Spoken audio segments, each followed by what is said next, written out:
Hello, welcome back once again, everybody, to the second episode of The Champion Killers. I'm your host and Dungeon Master, StormyD, and these right here are the most amazing streamers and fellow D&Ders that I could have on the show, and I'm super honored to have them. I'm gonna name them out and have them introduce themselves, their stream, and their character as I name them out. I'm gonna do it in alphabetical order. So starting with that fella down there in the right-hand corner, Kirinshikato, please introduce yourself and your character. I'm Kirinshikato. Tonight I will be playing a barbarian called Ursus Bonehide. Strong, but not smart. And then next, right over that way, RustyTonixRPGs. Hey everybody, I'm RustyTonixRPGs. I'm an RPG streamer, kind of hangs out on Twitch these days. I will be playing BonesyJonesy, the Skeletal Bard. I'm very much looking forward to it. Thank you, sir. And then, as I said, the Lord of Violet, right over that way. I'll be playing Naltura-Irai. My name is RyanGeeWhiz, and I'm just so happy to be here, but I don't know if Naltura is. He's kind of an enigma. I'm an enigma. I'm an enigma. I got 2 tries at this, and that was my second try. Damn it! Awesome. And then last but not least, the incomparable Tarkonix. Howdy, I am Tarkonix. Yeah, I do challenge runs, but today I will be playing Inspectre Dread, the unfortunately dead, but not forgotten elvish ghost, who is a lover of all things spoons, forks, and just incredible technologies such as those. Yes, our greatest creations is mankind, the spoon. Awesome. By the way, thank you, Mimir, for letting us know that we had an audio hiccup. I appreciate you so much. And I appreciate these guys. Let's jump into it. I'm going to do the recap from last time. I won't say last week, because it was quite a few weeks ago. We were supposed to play 2 weeks ago, but this one got sick with some sort of weird vertigo problem, which required urgent care. Not emergency room, but almost. And but I'm fine now, and you know, the curse of aging. You know, I recommend growing old, but I don't recommend aging. So on the last time for the Champion Killers, we got to hear a lot of the lore of the world that they're in. It's an underground, underworld, kind of like the Underdark in the regular D&D, but in this world, the underworld is the necropolis, both a kingdom and a city of all undead. The resources that they mine for their civilization are various ores, metals, stones, and bones, and detritus that they can use to either build structures or animate new. That's kind of how they procreate or reproduce, is they animate from bone materials, from the residue of ancient dead. They have this Underdark has several different kind of outlying mine towns, and what happened was, at some point, speaking of, another thing that I need to note is I forgot to start the music. Here we go. That will also get fixed in post-processing. Thank you.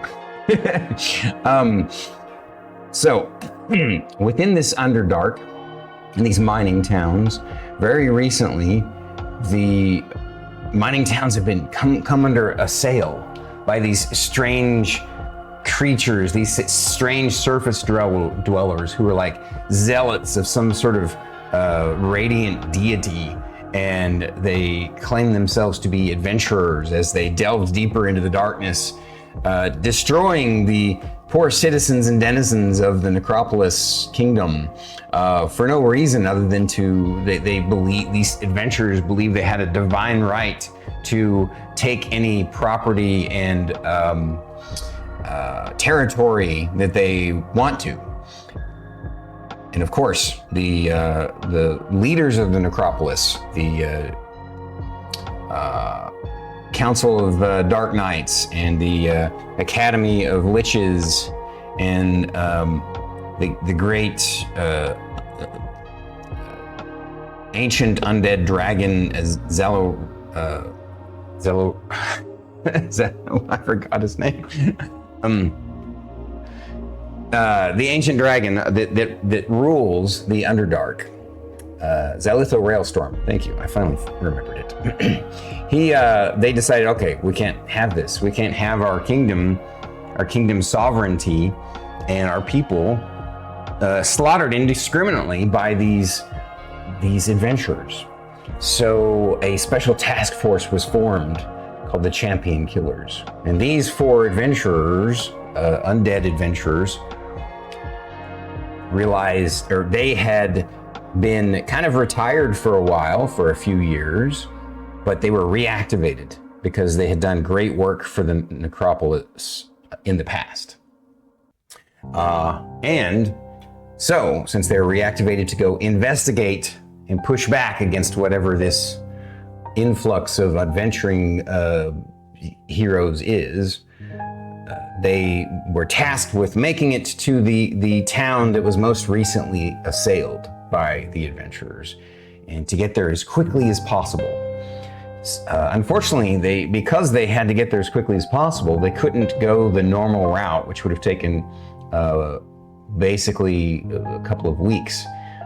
Instead, they were sent sort of through a route that was a bit dangerous, because there was a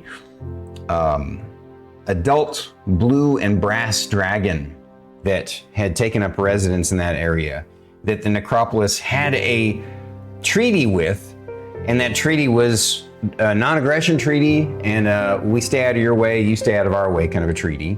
And the dragon paid a tithe to the necropolis, and he got to keep his cave, and he served as a buffer in that area. But they had to break that treaty because that was the most direct route to this particular town.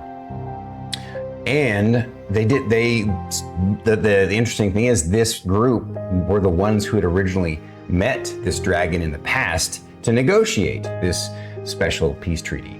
They had to fight him to make it happen, but in the end, that was the treaty that had been made. So of course, it made sense to send this group, because they had to again meet with this blue brass dragon, who is now an adult dragon, and of course he was much more powerful, but he was also bored.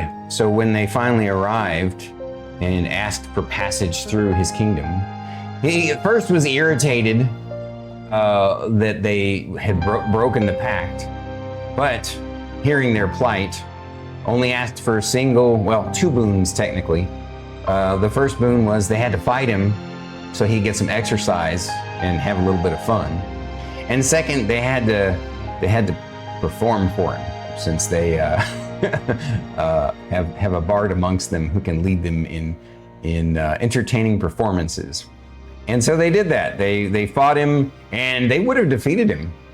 They went strong and hard at him.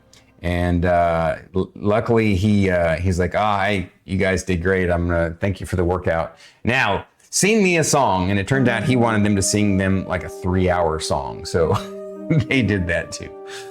Afterwards, they rested and traveled on their way.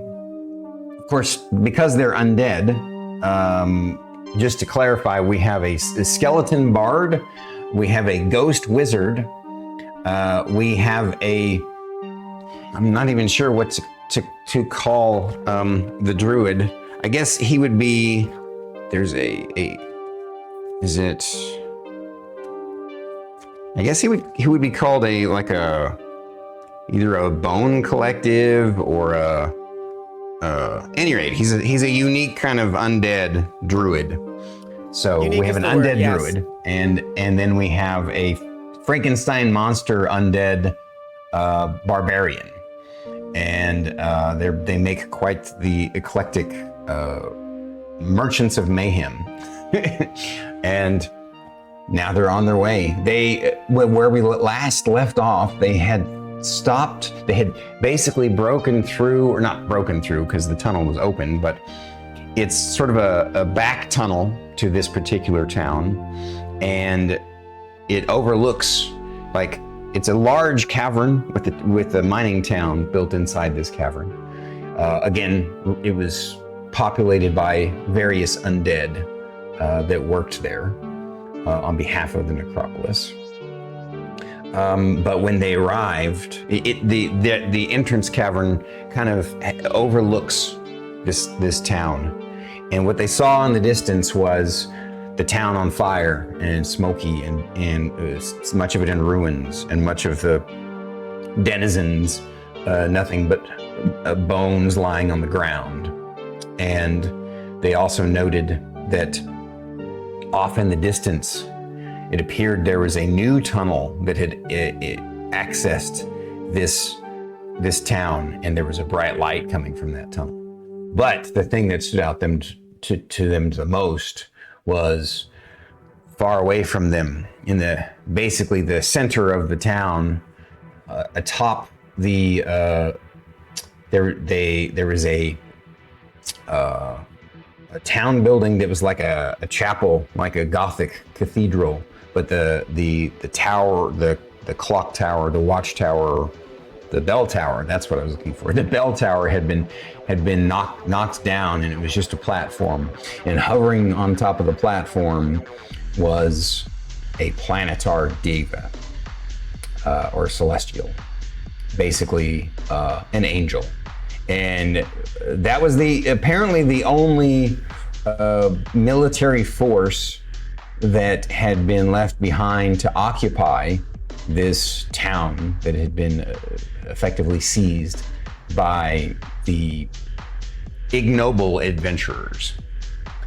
And that's where we left off, with their work cut out from them, and how they want to get to that guy.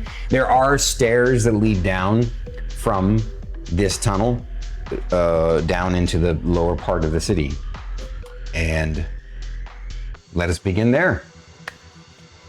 So, my friends, you're standing on this ledge with the stairs leading down to the left, and ahead of you, below you, is this giant underground cavern with an entire mining town in it. It's smoky and ruined, and in the distance you see this, what you all know to be some sort of celestial angel creature. Based upon its bluish color and bald head, you suspect it to be, well, some of you, I would say the mage with his great aeons of knowledge, and the bard, because bards collect and gather stories and knowledge. They recognize it as a planetar. The druid and the druid and the barbarian, not so much knowing exactly what it is. Other than hey, that looks like a scary thing. So, what now? What do you do? What is that? They are very pretty. Well, wait, it sees us. So it's far enough away. It's basically, I would say the entire town is probably a mile across. So it would be, since it's in the center of town, it's about a half a mile away. And it's, okay. You don't know if it's seen you or not, because it's basically standing, with its great sword pointed down at the ground, planted. I said it's floating, but it only looks like it's floating. It's actually just standing on the platform. And it's got its head down like this, and its eyes are closed, so you don't necessarily know if it's seen you yet or not. We should maybe, hide a little bit. Just get out of sight. Break line of sight or something. I'm gonna go just slink my bony way over to just like a wall or some kind of building that I can put in between me and the planetar, and try to hide. Okay, I'm with that. We send message. We use scroll. We send message to home. What we found. We get I don't twice remember a if we day, 50 words, right? What do we want to say? Everybody's Hello. dead. Hello. Hello. Lindsay Lohan. Why are we scared of big bad guy? What's wrong with him? Well, surely they know of this celestial angel. You think so? Yeah. Yeah, how does the scroll? Do we get messages back? Or can we only communicate? Right. So it's Right. similar to a stone of sending, right? The way it works is you can send a short message with it, but instead of it being an audio thing, it magically writes out. And they had basically indicated to you that they were not going to reach out to you because they don't want to potentially break your concentration if you're in the middle of something. They won't reach out to you until you have reached out to them first. Okay, so then this is a good idea. Yeah, it seems like a good time to reach out. Yeah. Okay. So you guys duck back into the back of the cave where you're obviously not visible and Start writing a sonnet of fear. Ursus Okay. can't write. Not me writing. I know Bonesy has no facial features whatsoever to give away that he is scared, but I am like back against the wall, like, okay, I need to be really quiet. I take the scroll from Kieran. Why'd you write how much HP?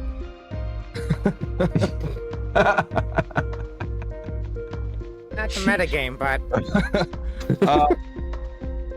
Yeah, I think we should. I guess we just simply communicate the potential hazardous intentions of said celestial being. And Yeah, let them know we got past the dragon, okay? Like, got past the dragon, came Yeah. to an arrangement of some kind. It's personal. You don't need to know, right. you know. They didn't mention the huge, bald, powerful man. No, that's new. That's a Yeah. surprise. That's a They left surprise to that. everybody. You mind leaving it in this time? Well, do Handsome remember devil, though. that they Very had pretty. limited intelligence on what had happened because of the remote nature of this town. So you guys are technically the ones providing the best intelligence. We are the intelligence. That's Yeah. not great. You're the advanced scout, right? That is fair then. But yeah, I guess our intentions, communication-wise, are clear. Do you need like a exact message from us, or does that work? I think that if you want to just give me you want to generally tell them that it's up to you. Some people love to role play that kind of funny stuff, but I totally respect that it could be pretty detailed. So if you just want to do a general report, hey, we made it past the dragon. He seems okay with it. No harm there. We have made it to the town of Oxenotl. It is lay in ruin in burning, and it seems to be occupied by a celestial of some kind, possibly a planetar. Further instructions required. How does that sound? Yeah, Is that make something sure- you guys would do? Okay. Make sure when you tell them that everybody's dead, they're like not dead like us. They're dead. Okay. That's an So you guys important put distinction. basically what I said with a little bit more Yeah. detail than I said it. And all right. So responding back, it takes a few minutes. You're sweating it during those few minutes. But after those few minutes, a response is sent back. And I'll just tell you, it's signed at the end by Balin Savage, the Death Knight, who's your overseer, your commander. And he says, distressing news this is. Congrats on not pissing off the dragon too much. Yet. Proceed cautiously. Defeat Planetar if necessary. Whoa. I have utter Great. confidence in you. Thank you for providing direction. Well, do you So- think we can sneak past? Our He's apprehension. very attractive. It's going to be off-putting trying to fight him. I'll be Very distracted shiny. the whole time. His head's shinier than mine. Yeah. Blue. Big blue. Blue too, yeah. Kill him? I mean, we can, maybe. We did okay against the dragon. Necessary, and I'm putting necessary. I have a quill, my favorite quill. I'm underlining. If this- You're just seeing that Necessary. line happen. Just Okay, Um, what do we think so the I odds will are that we'll take be able note- to play a 3-hour show for this one as well? And I'll let just you get know on that past. what you see from where he has been positioned. I said that it's at the center of town, but it's kind of on the, like, imagine there's a town square, and the building is on the opposite left side of that town square. So it's kind of slightly off center. You can tell that tunnel, that's the lighted tunnel that you feel like you need to investigate further, is fairly close to him. It's almost like he's kind of, yes, he's occupying the town, but he's also providing, he's a guard to that opening. And you think that it's roughly 110 feet, 100 to 120 feet away from the Planetar. And I'm going to let the Bard and the Wizard, that would, be BonesyJonesy and Inspector Dread, roll me any kind of like history or arcana or bardic knowledge that you might have that could potentially give you I'm some gonna use insight. my dice macabre set. A little skeleton dice. I completely forgot I had these. They were just on my shelf. That's awesome. nice. Okay. 23 total. 19 total. 19 I'm total. gonna use the dice that Rusty gave me. Thank you, dude. You're welcome. Oh, friendship. My cloud blue set. Oh cool. yeah. With the Kind of matches the color of your ghost. right. Don't remind me that I'm dead. I love synergies in life. These are the dice macabre. They look like the catacombs in Paris. Wow. Yeah, sick. Thanks, Mom. It was a 19 for me. All right. And which knowledge was that? Which one was I rolling again? Sorry. Yeah. Was History that or Arcana? investigation? Oh, history or Arcana. So I would go Arcana on that one, most likely. Okay. All right. Yeah. And 19 Arcana. All right. Yeah. And what did you get, Tark? 23 for a history check. 23. Okay, for history. All right. Both of you got above the DC.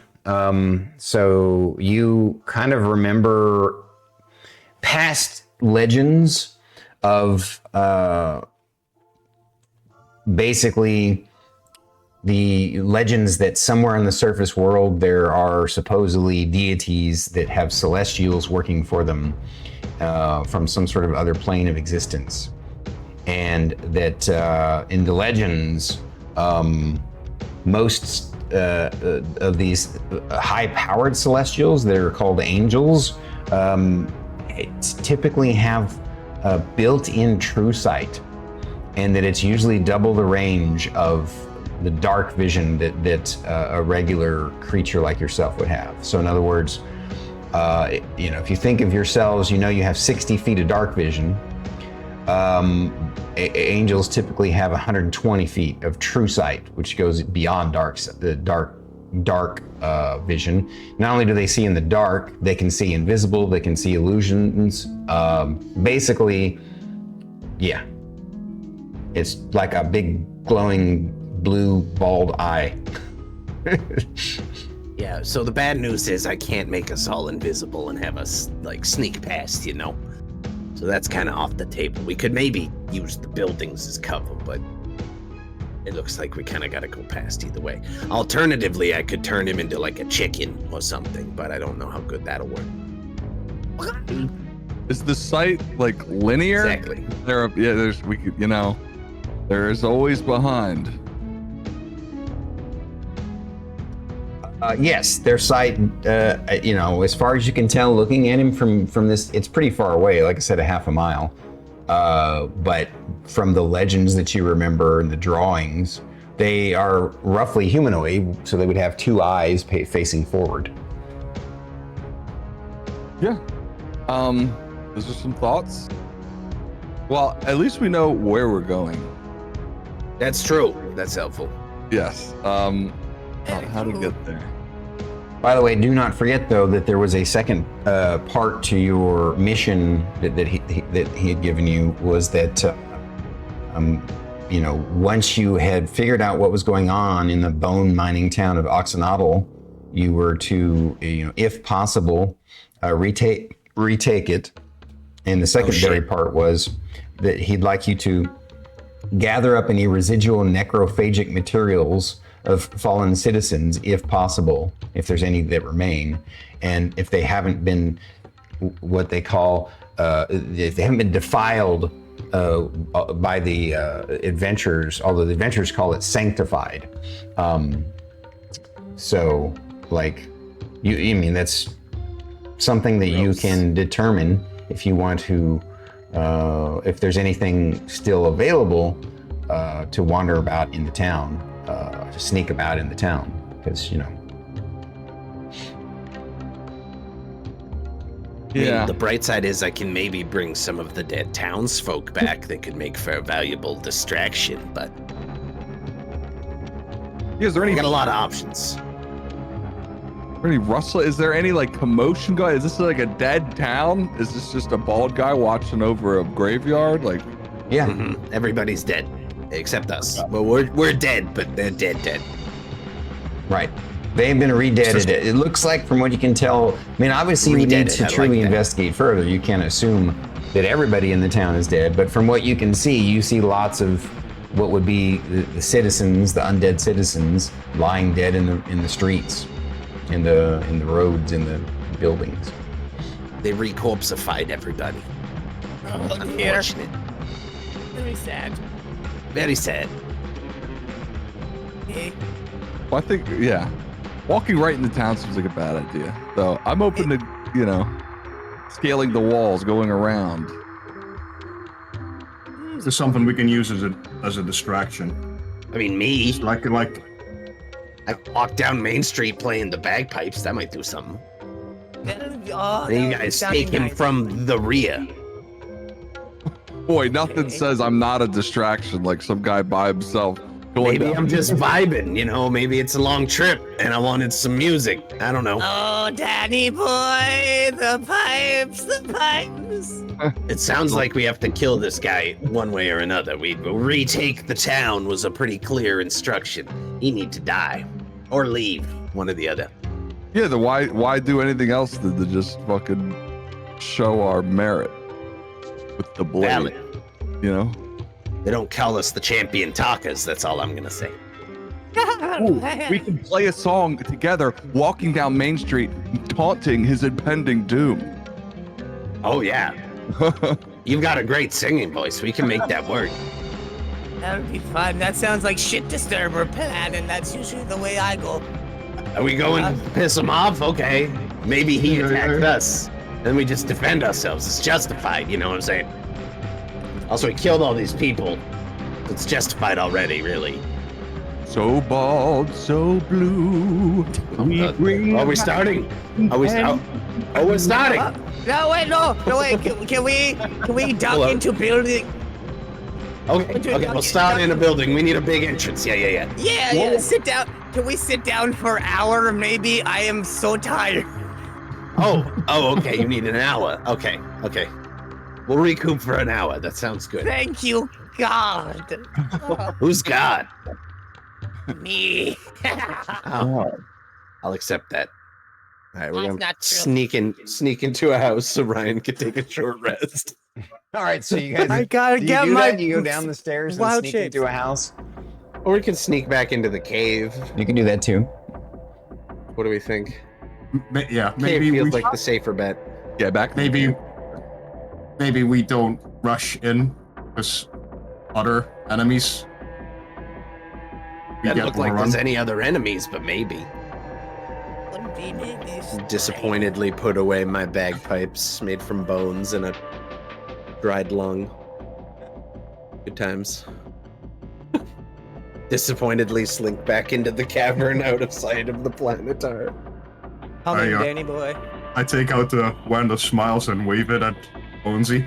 You need to smile. Don't even think about it. Don't even think about it. You cast All right, smiles so you on guys me. are gonna take a 1 hour short rest. Sure, sounds good. Okay. Yes, please.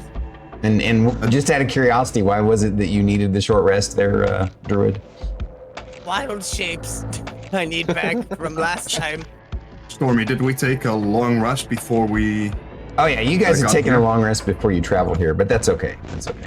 Oh, bless. Well, I would have. Maybe I just had fun with wild shapes on way here. that definitely fits his character. If Look, nothing guys. else, Well, just it's turn a into a chance mouse. to just plan a little bit. You know what I'm saying? Mhm. We'll just have a little chit chat, relax a little bit.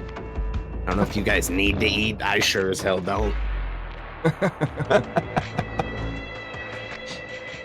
Yeah, you're definitely a plump skeleton. I was quite chunky before I died. Yes, I was a very full-figured bod. Okay, so you do a short rest to get his wild shapes. Basically, you're gonna be 100% resources back. Sounds good. And you gotta let me know what you all want to do. Do you want to go down and try and sneak around and kind of scout around and see what's happened to the villagers, to see if there's any survivors, to see if there's any other soldiers or troops first, or do you just want to go down and find the town square and head there quickly? Well, we can absolutely do all those things regardless. It sounds like we are kind of in agreement that this thing needs to die. Yes. Yes. Okay. 100%. Well, I like playing the song down Main Street and taunting, We can do at least two of us doing the song thing. I think that's great. But we are a four-piece. We could get the whole band together. Get the band back together. I mean, we've always been together. We haven't broken up yet. Back together. Okay. You're not grasping the concept, but that's okay. That's fine. Very excited for this. I am wary of the potential DMs. Sometimes they push you in a certain way. Stealing your guys' song. I mean, do we want to maybe scout the place out a little more? Specifically, the person who can turn into tiny animals, perhaps? True. mean, Yeah, I what's- could do that. What's another rat in the Underdark, really, right? Like, it's just a rat. Yeah, Or maybe... The Planetar is going to be too concerned. Maybe there's other troops. Maybe people survived. Maybe we can find them. Maybe they have forks. Maybe No, Naltura maybe they can- have forks. Was that me bag? Maybe Naltura can talk to Rat and send Rat over by Forest. Rat army. That sounds great. Divine thinking. I could absolutely create gorilla rat army. That's Gorilla. hard to think and say. We need small animal, not big animal. right. It needs to Yeah, I be. mean, you can do the gorilla later. When the fighting happens, that'd probably be pretty useful, low-key. That would be very much. I'll throw rats as gorilla. Okay. That'd be hilarious. I could That do also this. works. Turn into fly, maybe. I've got lots of ideas to go through city. Yeah. I could make you invisible, but I don't think it would matter all that much against Blue Man Group over there. He's so pretty and talented, I'm sure. He's very attractive. Yeah. It's off-putting. I too am. Hey, bald and focus. Focus. You didn't say that about me. But we say you're talented in other ways, like with Yeah, spoon you- making, collecting things. Spoon collecting. You're more like translucent. Like You know, that's has its own level of attractiveness, I guess. my trench He's coat more is- corporeal, like you could reach out and run your fingers down his abs or something. All right, I guess we're being smart. We'll do some investigating. And look, if it's like a threat detected, then we were going to Sometime. this road anyway. So Exactly. that's And if okay. there's no threats, we can still go as a band on Main Street. Yeah. Exactly. Yeah. I'm gonna tune up the instruments while you guys you do your thing there. I'm just gonna Just pull in out my case. little fiddle and be like, bing. All right. Yeah, So very just, I have no just ears, to be clear, by the way, what so the it's really plan hard is, to tune in. because you guys are amazing and I love you. You're like wrangling cats. Let me see if I understand what you're saying. So That's easier to do. you're gonna have the druid turn into like a rat or a bat or something, and Right. go check things out. And then, but the Definitely. ghost is also planning on like going through the buildings since he can pass through them to scout around. Was that what you guys were saying, or just the druid? I think just me is what I thought. I'm pretty sure. Yeah, I think Okay, we go okay. just you. Okay. Too many cooks in the kitchen kind of thing. One right. works.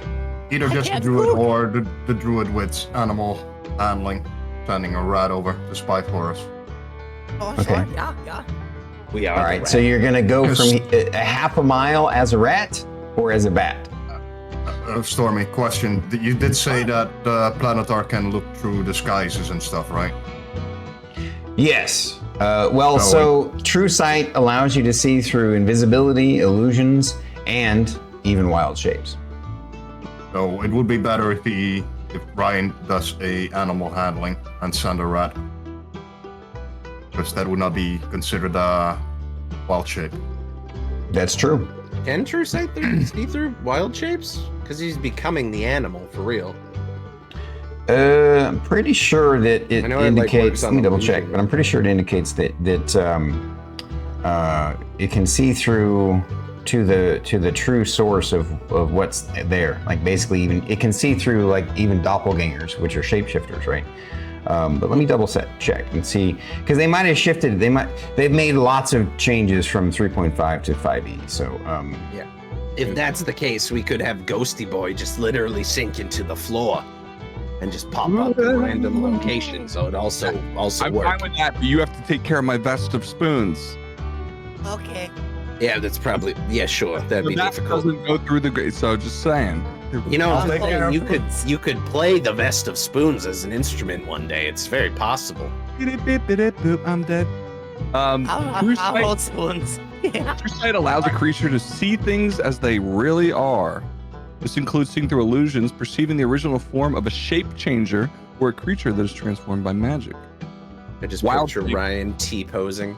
it also allows you to see Yeah. into the ethereal plane, which means even the ghosty traveling underground would be traveling in the ethereal plane. And if it decided to shit. use its True Sight, it's going to be basically you're taking a risk with the ghost, because would he be using his True Sight to look in the ethereal plane in that moment or not?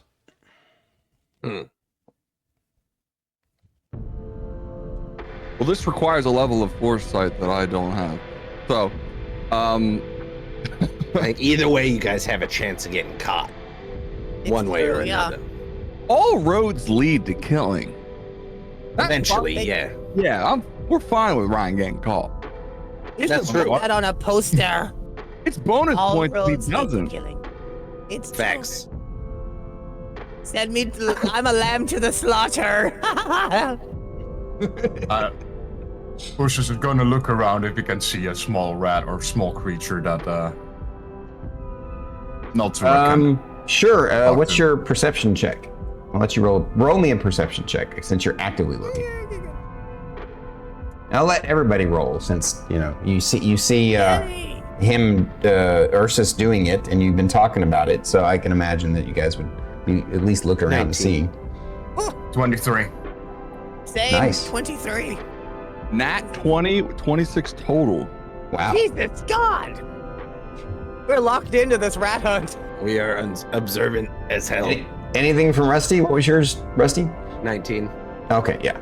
So, you all actually spot a like up to the right, just above. Like if you're looking around, you're looking at the town, you're looking at the stairs, but right up to the right of you, hanging from some stalactites, is a small cluster of bats. That'll work. Okay. All right, Beastie Boy, do your thing. Okay. It's gonna be great. I kind of walk up, turn back around to the group. I don't talk to animals. That's not a thing you can do. No, it's not a thing I can do. I could try turning into bat, Impossible. conveying emotion. You're fired. Get out. Wait, Okay, bye. Do you I know have what to language? understand this. Wait. Ryan, you're playing a druid that doesn't have the speak with animals spell. That's exactly true. Yes. Oh, okay, fair enough. I mean, I have tongues. Oh, I have speak with animals. Yay! You There have you speak go. with animals? Apparently, I do. Kieran has eat animals raw. I could feel it in my heart that I didn't need it because Meatbag had it. Meatbag's pretty well loaded. Yeah. Is Meatbag gonna be able to convince a bunch of bats to scout for us? Is Yeah, he's the gonna question. He's I also have beast sense. Oh, that's Yes, right, Charlie. because of the yeah, you went that direction with your character. Very cool. All right. I'll forgot use about beast beast sense. sense. I'll use beast sense, so that means I can look through the eyes of the animal and hear with its ears. Oh wow! So you're this is ironic. The barbarian instead of the druid is going to be the one who convinces the bat to go scout and wargs through his eyes. Okay. You're basically getting like druid cucked, Ryan. Yeah, I'm used to it. Sit in the druid chair in the corner. Okay. So go ahead and you use your speak with animals, and you make some squeaky bat sounds to get one of them to come down to speak with you. Roll me, I guess. First, tell me what you say to the bat, and then roll me a what is it? Persuasion. Oh. Yeah, I'll pretty much tell him, ask him if he could fly up to the square where the planetar is, look if there's any other enemies, if there's survivors, and any other thing that might pose danger to us, traps, that kind of stuff. While bat I'm goes, talking to them, I'm you gonna know, cast Chris, guidance on him. He's hanging on, you got his attention, and the bat came down, and he's kind of hanging right in the cave, looking at you upside down. And he cocks his head to each side as you're telling him, what you want, you're asking him. And he goes, what's in it for me? Why would I do all that? I'll give you a spoon. Inspector Dread will give you a spoon. Oh, I don't think so. Absolutely not. I don't think you understand. How about butter knives? This one comes from the year 7. He knows the word spoon in every language, even bat. Good. I recognize that squeak. What would you like to have as a reward? I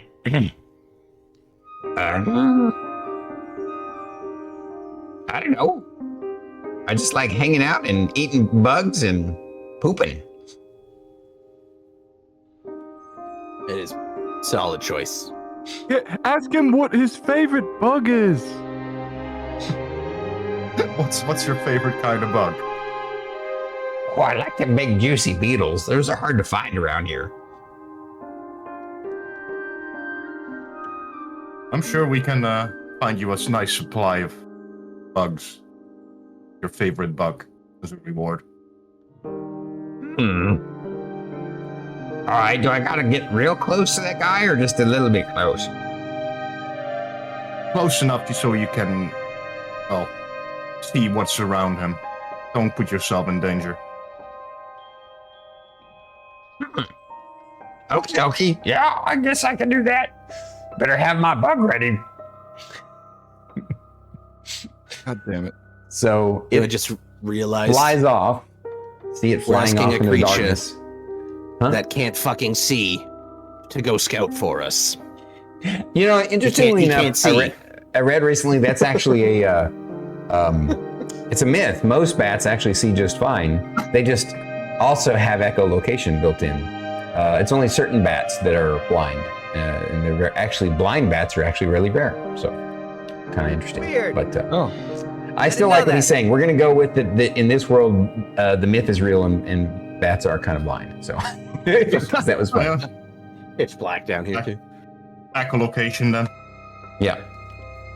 All right. So he goes flittering off into the darkness, half a mile away. You guys are anxiously kind of peering out, peering around the corner, watching, seeing if the Planetar reacts in any way.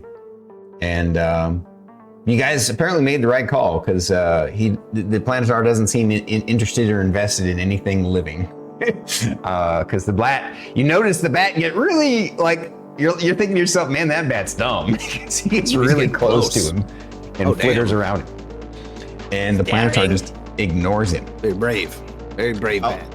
And I'll be sitting in a corner of that cave, twitching, because I can see through his eyes. And Oh, that's hear what right. he You're hears. seeing. Okay, so by the way, while you're doing the warging into the bat, who's getting the bug?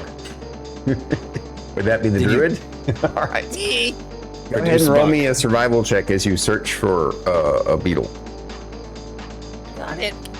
Survival is Now, gotta be good. Gotta be good. what you see is you feel like you're wise to at least check things out because even though it looks like at first from a distance the Planetar is the only thing there, now you realize that you have spied a few feathery serpent, colorful feathery serpents you've spotted 3 of them in different, one is peering out of a window in a building, one is kind of slithering around the streets, the other is hanging out on rooftops looking at stuff.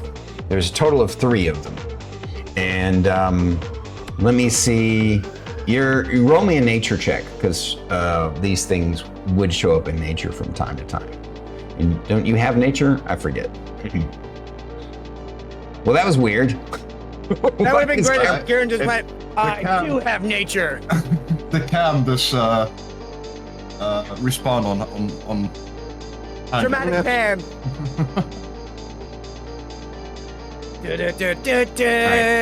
So, Kieran, do you, what, Yeah, I had a question if I can do something as soon as the bat is back.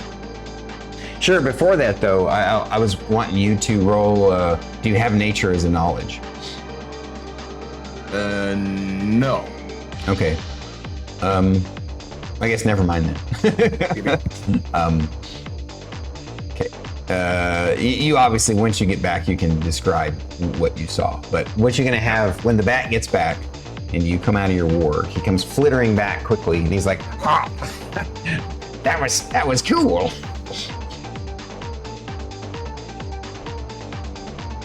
But yeah, I'll explain to the group what I've seen Okay. and heard. Not All seen, right. heard. As you explain to the group what you saw, I'm gonna let the bard roll. Again, I forget what knowledges a bard might have. Of course, the wizard can roll history, and the bard can roll arcana, and the druid can roll nature. I So want roll me basically your best sort of knowledge skill. I am And- half Tim. proficient in everything anyway. Right, because of your Bard's a bard. jack of Yeah. all So you trades. pick which knowledge skill you think is best, and let me know which one it is and what you roll. We've had good luck with Arcana. Let's try that again. History 12. I lied. Nat 1. Nat Oh. 1, nice. Oh god, I got At least a you can't 9. critically fail on a knowledge check, I was but sick that day at school. yeah. Rolled a 6 for a total of 9 on Arcana. Big sage. All right. What the druid get on the nature? 22 on nature. Nice. go. Okay. I Ryan whips it out in the end. All right. want to cast Commune with Nature as well. At fifth Okay. level. I'll let you do that right after you had described to the group what you saw. It is actually Naltura, who tells you all that what he saw was likely a coatl, which is basically another type of celestial creature. And they're not super powerful. They're individually, you guys could easily trounce one. But if there's 3 of them, again, if it was just the 3 of them, you feel like you would escape with only, a few scratches fighting the 3 of them. But if they're backing up the Planetar, it's good to know that what else is there. And that's basically the only other thing that you saw. Well, that's not good. There's a bunch of big gay rainbow snakes up there, and there's no way without maybe by himself, but with the state big, no rainbow snakes, no. Yeah, after he tells you all it sounds like a coatl, then you guys, some of your own, especially the historian would remember from legends and stuff, and I'll even share a picture with you guys here. I love a coatl. I thought about getting a coatl tattoo. I say, isn't this like a feathered serpent? Big gay rainbow snake. Big gay rainbow snake. Love it. They're so pretty. Okay, so he's got backup, is what you're telling me. Lots of It's backup. scary. All right, Scary backup, yes. that changes things a little bit. And so now you are going to commune with nature, right, Barbarian? Yeah, it's gonna take 11 minutes casting time, and I will briefly become one with nature and gain knowledge of the surrounding territory. Spell gives me knowledge of the land within 3 miles, caves and other natural underground settings to radius limited to 300 feet. It will give me knowledge of prefects of choice. So I can choose terrain bodies, water, plants, minerals, animals, people, powerful celestials, fey friends, elementals, or undead. Influence from other planes of existence and buildings. So I want to go for the powerful celestials, animals, peoples, and influence from other planes of existence. Gotcha. Well, because you do the communion with nature, you of course you're going to do that after you've chatted with the bat when it came back, right? So let's do that real quick. The bat comes back and he says, "So how was that? That was good. That was fun. That guy was neat. He didn't do anything when I flittered around in his face. Can I have my bug now?" There were some other weird creatures. They were kind of eyeballing me like they were going to eat me, but I got away. That's good.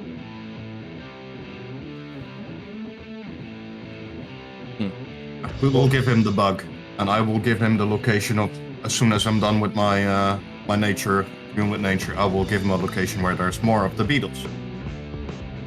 Oh, cool. Smart. He's like, you're the bee's knees, thank you. I'm gonna go tell my buddies.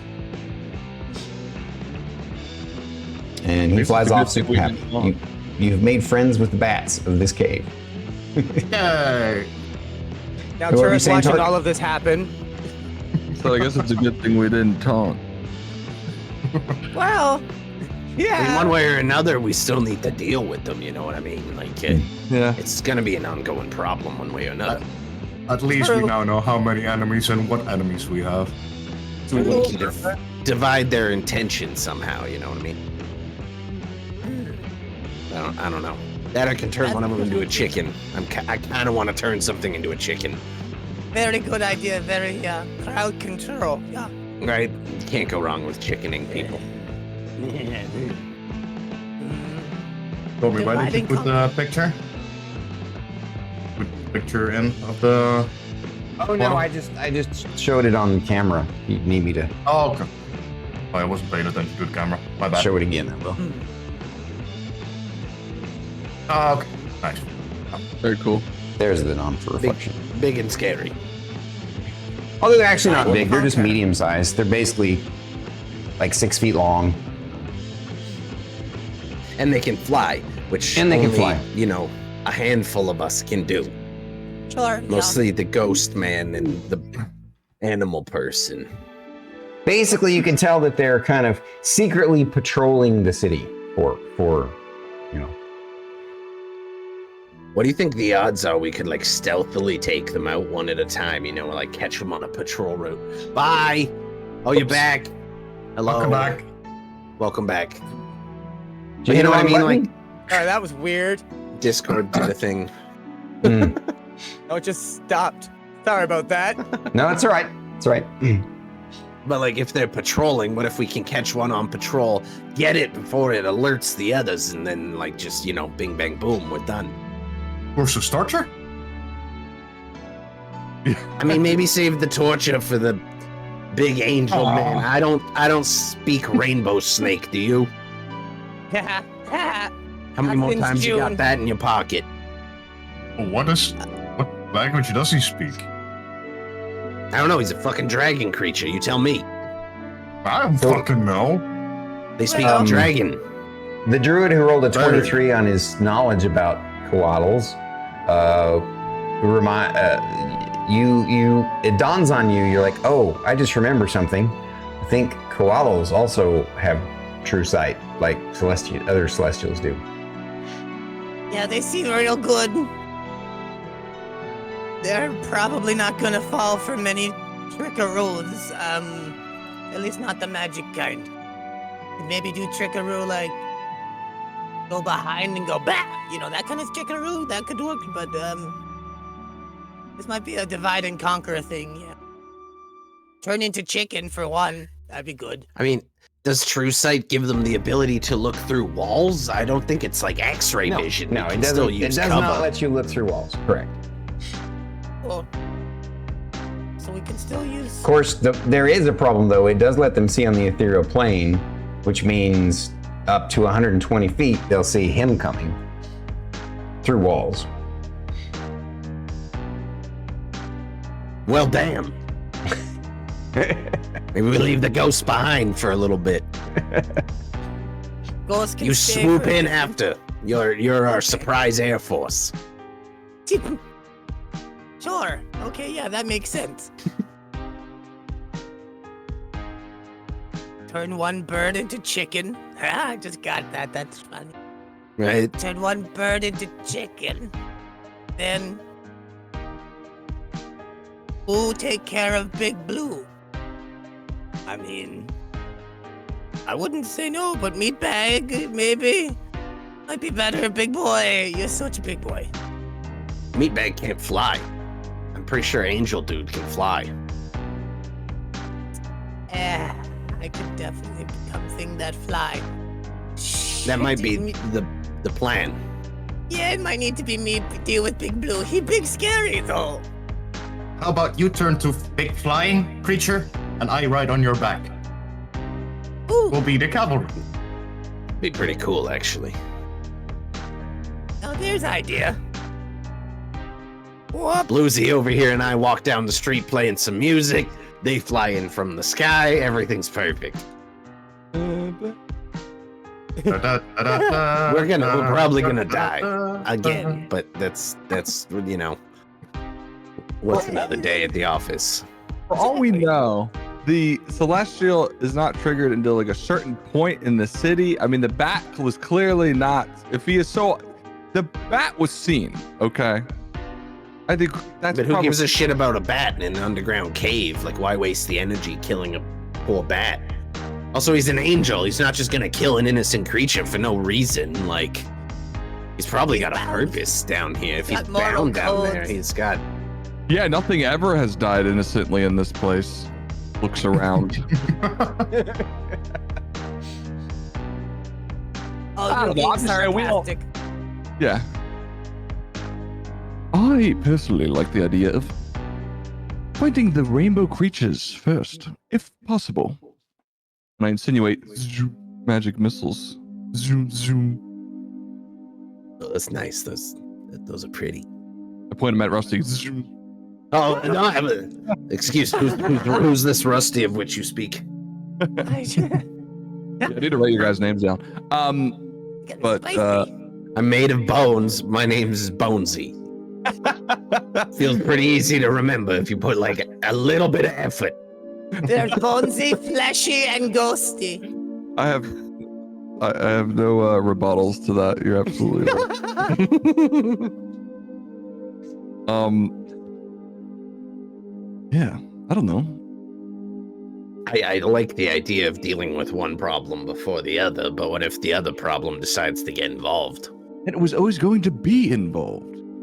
Fair. Okay, so par for the course is what you're saying. Oh, for the course. Sure. And I clink one of his Bonesy's bones with my spoons. Which bone? Rib. You hear a C sharp.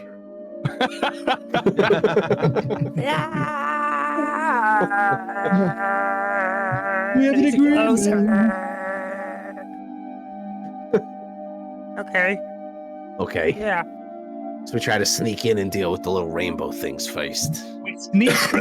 We do a stealth shot and just see how the reaction is. Is the Celestial in some kind of autonomous, like, heat seeker mode, threat to, or is it completely not bothered? And the, what are they called? Colodals?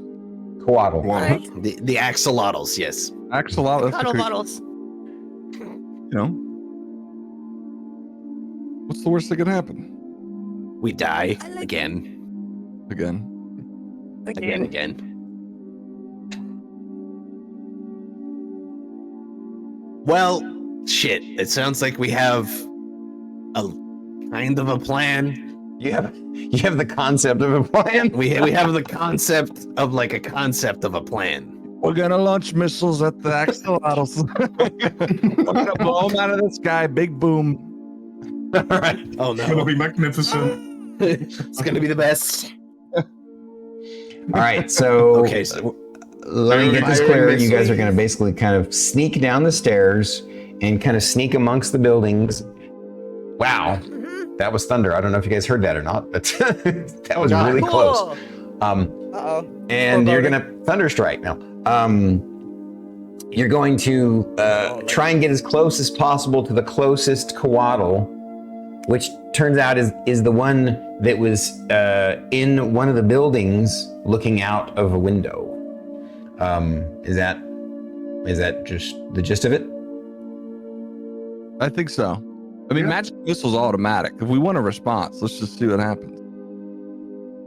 I mean that's true. You can't really miss with that. Right. I think magic missile. What's its range? If we want, I can also force them to look at me if all goes according to plan. You guys can attack from the side or something. I don't know. Do we roll in together? I can't do the whole missile thing. That's not something I can do. I just 120 I foot range of magic missile. So right within its true sight range. I can call one of them a bitch, and that might hurt a little bit. It I hurt got me that one just in- hearing. I got that one in the back pocket just in case. Sure, yeah. You go insult him. I want his mother fucked a dragon or a chicken. Yeah. I mean, that's probably right. That's probably exactly what happened. We are looking at the result of a dragon and a bird, or a bird and a dragon, one way or another. We're getting a little held up on unimportant facts. I think we should start sneaking down there. All right. Let's do So it. you guys are sneaking down there. It feels like we're And, stalling a little bit. Tell you what I'm gonna do. Scared. We'll I'm gonna switch to combat mat scene, and I'm gonna draw up some stuff. You guys basically sneak your way through the village. Because you got a half a mile before you have to, almost half a mile minus 120 feet before you have to worry about it, right? And so you wind your way through, alleyways. While you're doing so, you do find pretty much some of the buildings are burning or smoking or just rubble. There's some that are still intact, but luckily there's some bad news, more bad news. Not almost, all of the villagers are dead. Whoever was here, they kicked down every door, found every undead villager, all the skeletons and zombies and ghouls and wights and everybody. Slayed them those all. Fuckers. Yeah. This is And you all end up getting like really close to the town square. And so I'll just draw that. It feels like as close as we should get for now.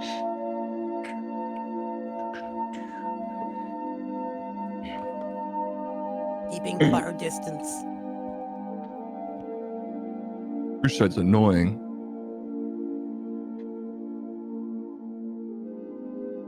Also, I can speak with dead people. That's a thing I can do. So maybe after, if we survive, I can talk to one of the re-deaded ones and figure out exactly what went down here. I can do that too. I'm doing it right now. You can talk to dead You are talking to dead things right now. Okay. That was You can totally talk to dead people, but you can't talk to animals. that was a dad joke that he Career just did. path. That was rough. That was painful to hear. I'm looking over at Kirin, just like, someday I hope to be druid just like him. I'm not druid. You want me to turn you into a meat bag? I got you. Ooh, fun. Start putting meat on me like Lady Gaga. Yeah. Of course, everybody knows Lady Gaga. She exists in every universe, yes. Very famous undead musician. It only took 2 Yeah. sessions for Ryan to request meat put on him. In a Lady Gaga fashion. God damn it. We can take some bodies apart and slap it on the I roof. feel like, there's enough rotten meat around here. We can make that happen for you. It's finally going to happen for me. What a lovely town square.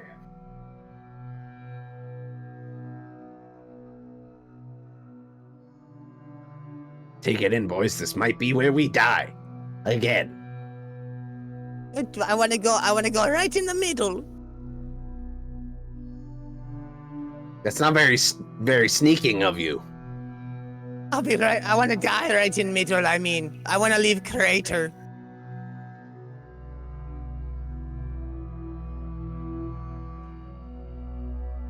Hello, frog toys. I love you. Hi, Frog Toys. Rock, Queen, Boom. Capsum, Kirin. Although I already say hi to Kirin. Hi, Kieran. Kirin. Who else say hi? Hi, Queen. Hi, Boom. Rusty.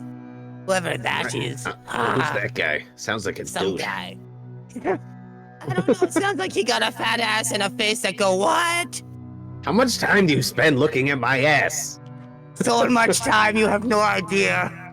Every All time right, I so the visit only you at thing work, that I know what you're doing It's now. kind of funny. I do have something that looks similar to a coatl, which is this little thing. I don't. look at him. I can't even tell what it is. Can you guys read this? I What love does what does miniature that say on miniatures. there? God, I love that shit. Lying snake. I mean, that's basically what we're dealing with. Except it's bigger. It's Small. medium size instead of small like this. So I'm just using this one as one of the options. This one is the one that's patrolling on the ground. This one is hanging on rooftops. And this is the one that's peering out of the window. So they're not like surveying. Like I thought they were like flying around in a radius in a way. So they're kind of like still. Yeah, this one does seem to be kind of like moving around, jumping to building, but only in this area. And this one is hanging out just in this room. And this one just kind of keeps wandering around the alleys of this corner over here. Like it seems like they can't get very far from him. You almost wonder if maybe they're summons. Naltura, what's the biggest flying creature you can turn into? I'm thinking probably giant vulture. That'd be strongest thing. I think you could do. Well, you're a hit die. Your character's level 12, correct? Yeah. And can't you pick a hit die creature that's equivalent? So I think a rock. Let me double check what the hit die of a rock. I can do CR4. It has to be my level. Oh, it divided has to by be 3. CR4. Okay, then definitely not a rock. That's too beefy. I would love. Oh, fuck, that'd be great. Go. I'm thinking that he's got a strength of 15, fly speed of 60.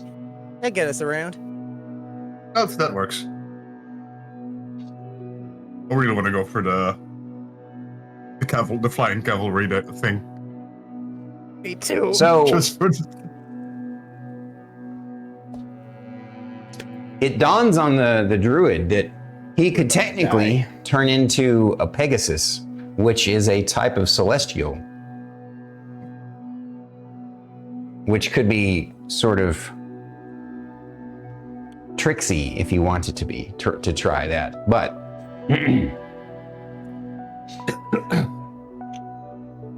A bony Pegasus. yeah, he'd be really awkward looking, but that's just a thought. But I'm just pointing out that that's an option because it's only a CR2 creature. Unless it limits you, can you not turn? Do you have to turn into specifically beasts or aberrations or something? Yeah, just beasts. Well, I'm going to say that because you're a unique undead druid, you can do beasts or aberrations. So forget what I said about Pegasus. You can't do Pegasus because that's a celestial. But you could turn into beasts or aberrations. Aberrations? Ooh, you just unlocked a whole list for me. Yay! Yeah. I could also polymorph someone into one, maybe. That too. And I could. it can be anything like CR12 or lower. A rock is a CR11. Maybe I'm keeping that in the back pocket. Why is everyone better druid than me? That's some Sucks. that's some big that's some big back pockets you got there. God damn it!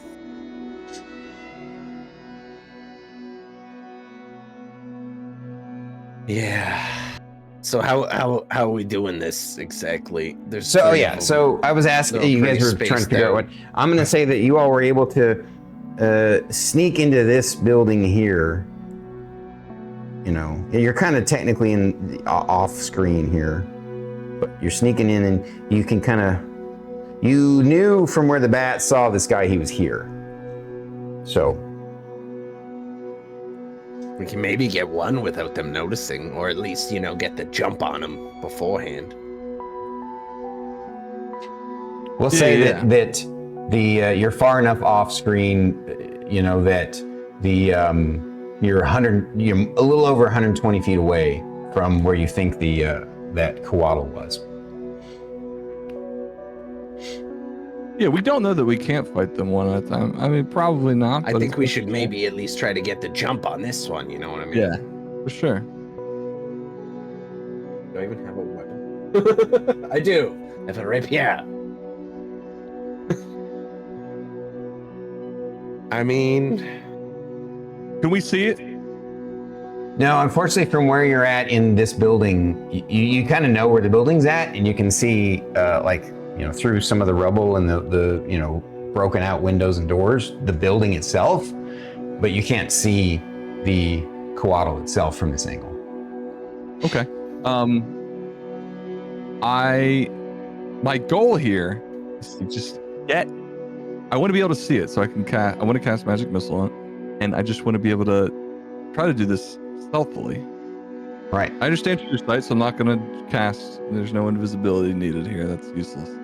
But I am quiet, Sure. so helps when you don't have feet. yes, no feet here. I take off my vest of spoons. Oh yeah, here, I'll hold that for you. Okay. Thank you. Place it gently on The the only ground. place on the internet where it doesn't help to have feet. I'm gonna try to sneak in as the ghost is also doing it, so I can try to time some kind All of right. So attack you with guys are his basically going to magic try missile and too. stealth all the way into this building, so he's on the second floor. You're going to try and stealth into the lower floor, and then potentially stealth up to the upper floor. Correct? I just need to be within 60 feet and see him to mock him viciously or ray Right. frost him. I haven't decided. Basically, which you all I'm have to gonna see do. him. He's on the second floor room. Oh, okay, yeah. I am gonna use then the aspect of the beast wolf, so I can track other creatures while traveling at fast pace, and I can move stealthily while traveling at a normal pace. So I Okay. can stealth in with them. So what's the druid going to do to be stealthy? Turn into a... Up in a corner, most likely. I thought Yeah. you guys were gonna be Air Force. Oh no, that's for the blue guy, because he's on top of the tower. That'll be for once everything starts and gets going. Yeah. Okay. All right. Yeah, they can all fly. Keep that in mind. Right. I'm just going to get ready as soon as I see motion of any sort of large array from Blue Guy, from all the Quetzalcoatl Coral buddies. I'm going to make sure to turn into Giant Vulture. Okay, that's cool. But before we get to that, how do you want to stealth? You want to stay in your current form, or do you want to use your wild shape to turn into something normal. stealthy? I've got good stealth. Well, I think We're sneaking. We're sneaking. All right, so if you're going to sneak, soft the ghost is going to sneaking song on sneak, my and ribcage. you're all sneaking. But what's the druid doing? I'm just holding on to the very back of Big Boy, holding on to waist. All right, just in trying to hide your behind him. normal form, or in like a rat form or something? Normal form. Okay, all right. So you're letting him do the sneaking. Gotcha. Using Okay. a literal meat shield. Yeah.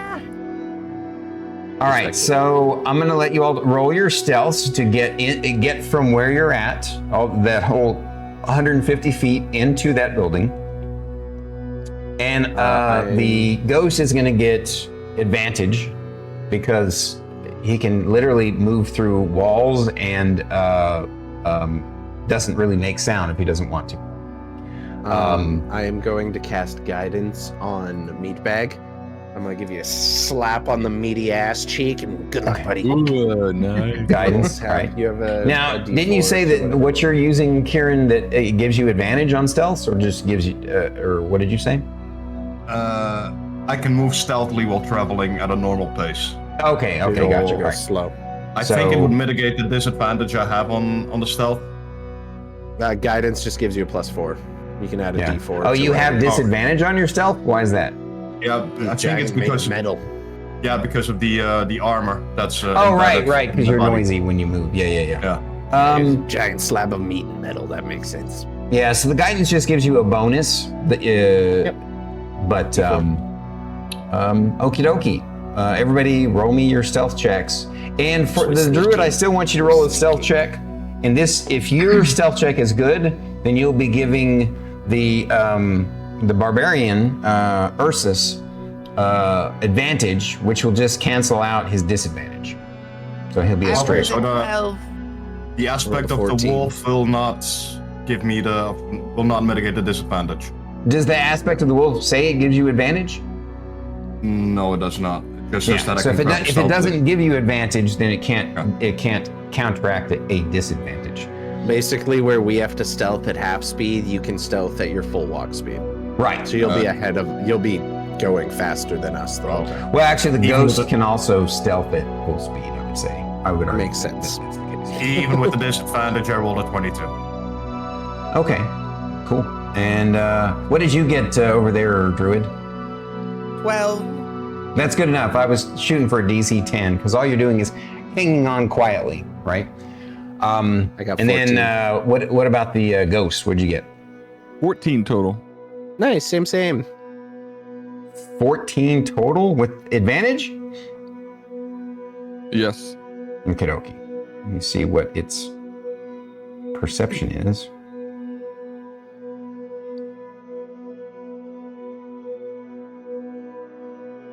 All right. Of course, all that did was get you into the lower part of this building. So you technically still can't see him and don't know if you've been noticed or not. You find stairs that lead up to the next level. And this Is requires... the floor above us made of wood by any chance? Could I see through one of the slats? Because I just need to be able to see him. And then I'm good. It's made of basically 2-layer woods, and the way it's created, you're not going to be able to see through the slats. It's pretty decent. Unfortunately. So what do you guys do? You see the stairs that lead up to that second floor. You want to try and stealth up the rest of the way and try and catch this critter off guard? It doesn't. I'm guessing we can't all fit up the stairs at the same time. Like, we'll have to go more or less one by one. I'll go True. first. Of course, the ghost doesn't have to go up the stairs. He can just go up through the floor if he wants to. Yeah, I would like to just poke my head through, see what's around. All right, so before you all move, you stealthily poke your head up through, and you notice that the coatl is no longer looking out the window. I'm going to draw the slightly ruined stairs here. He's got his eyes on the stairs. So he must have heard one of you. And so he's like, he's like, what was that sound that I heard? And he's looking. So I can see it. Yeah, so you poke your head up. I'm kind of imagining you poke your head up in the center. And, as soon as you see him, you poke your head back down. So roll me a stealth check to see if he spotted you poking your head up. Okay, do I get advantage on this one or no? Yeah. Okay. With advantage, 20 total. Whew. You don't think he noticed you? Don't Okay. think. Oh dear.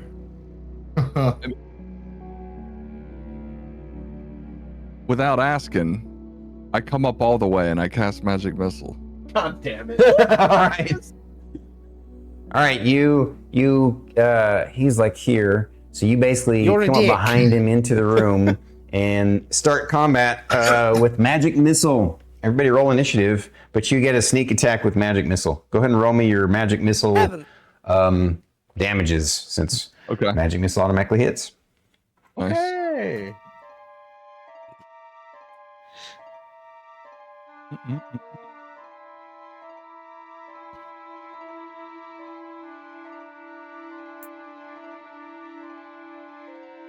3, 4, 5. We're so fucked, Rock. Here we are. It'll be fun.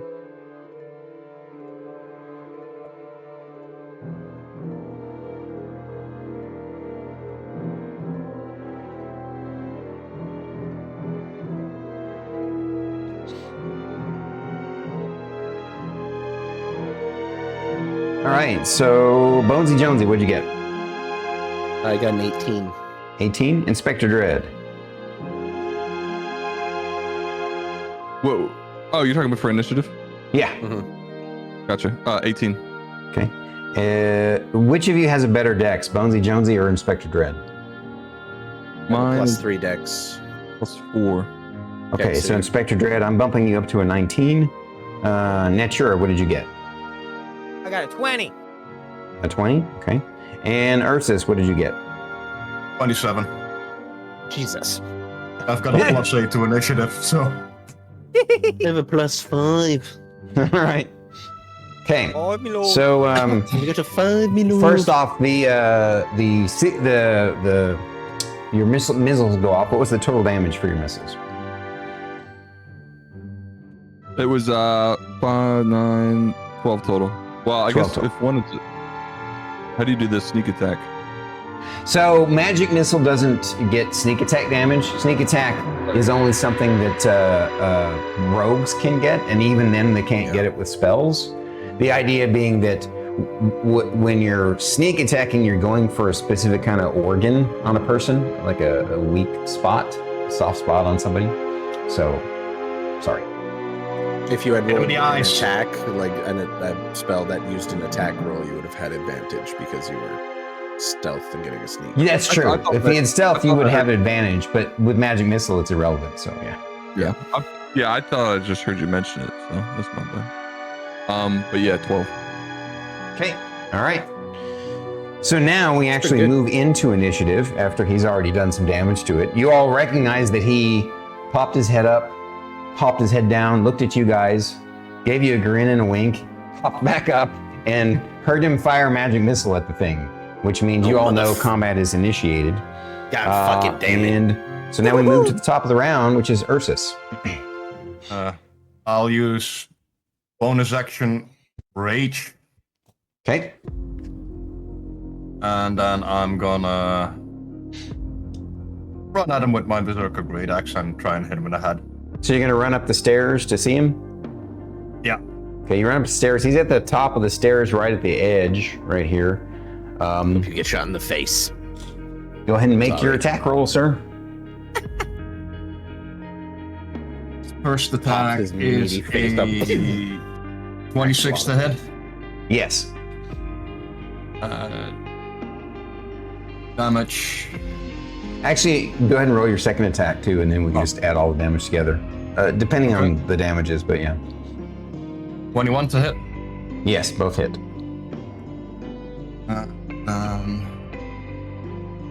12s.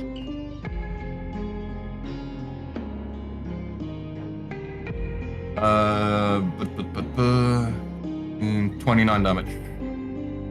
All right, so just out of curiosity, let me see if it's got any specific damage resistances. The damages, you don't have any special damages that you just did, right? They're just all slashing, correct? Yeah, pretty much. Okay. All right, and you said how much? Let's say 20, 20. I think you said 26, didn't you guys? Sorry. 20, I was 26 or making jokes 20? with Quinn. I completely missed it. I thought you said 26. 29. Oh, was it 29? 29, yeah. Okay. It's a 1d12 plus 8, and I rolled 110 and 13, so plus 16 is 29. All right.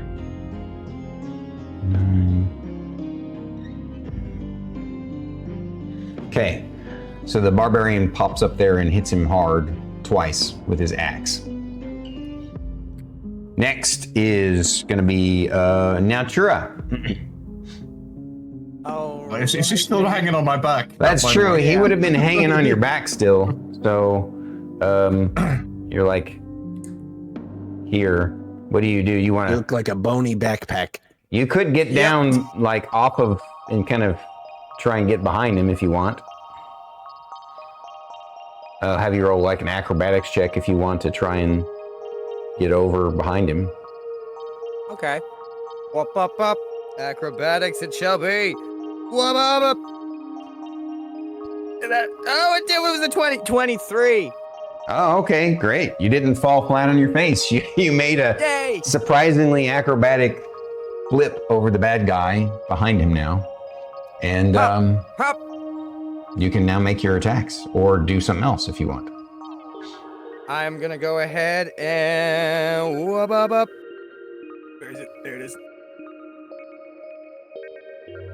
I'm gonna cast Blight on him. You're gonna cast Blight on the Coatl? Okay.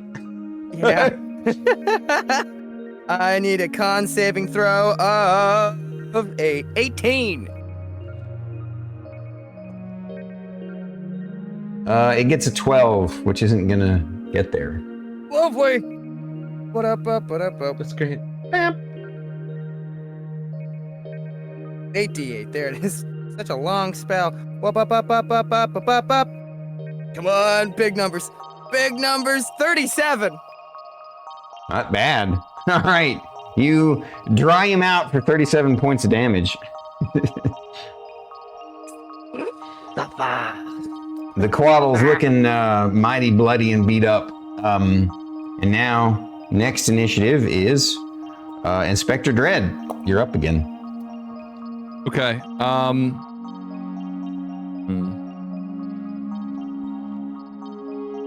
I'm gonna do Shadow Blade. Okay. Shadow Blade. Jesus. 9 to hit. You're so good. Well done, sir. Well good.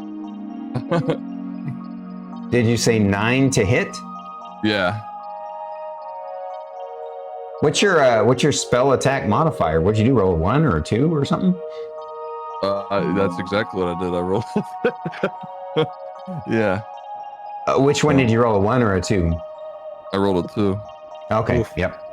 Okie dokie. Yeah, you miss, unfortunately. I'm assuming what Shadow Blade, it lets you make basically like a magical blade that floats in front and attacks, or is it in your hand? I guess I need to look Yeah, at the spell. it's like a psychic damage thing. Oh, it is? Yeah. Okay. I basically summon a blade. Mhm. Summon a psychic damage weapon. You summon the dark saber. Yeah. Gotcha. Okie dokie. And I get advantage in darkness. Do I get to roll again? Does that matter? Or is this? I'll say this actually. Let's back up a second. Well, no, you had not rolled well on the knowledge about the creature, did you? Never mind. So yes, if you have advantage in darkness with it, then it is dark. Then yeah, go ahead and roll me another attack to see if you get hit there. Okay. Do better. Okay. I did do that. It's 18 total.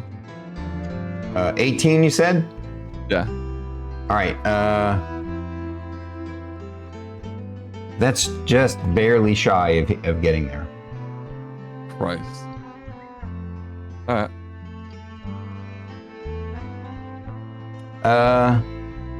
By the way, Natura, you notice that the wizard is trying to hit the coatl with a shadow blade. Roll me your arcana. I know you're not an arcana expert, but you can still roll the potential knowledge since They're it's definitely not a druid, so they must be good at something. Listen here, you. I'm not that either. I just rolled a 2. Okay, never mind then. All right. Not a good wizard either. Bonesy I ain't Jonesy, nothing you're but a up, pile sir. of bones. Okay, I mean, like, the staircase is pretty full. Yeah. I'm not. I mean, you could I'm not- technically get up there and hit him with some kind of ranged attack or spell because he would have a little bit of cover from the big guy and from the stairs itself. But you know, unless you hit him with I think- magic missile, which would definitely hit him.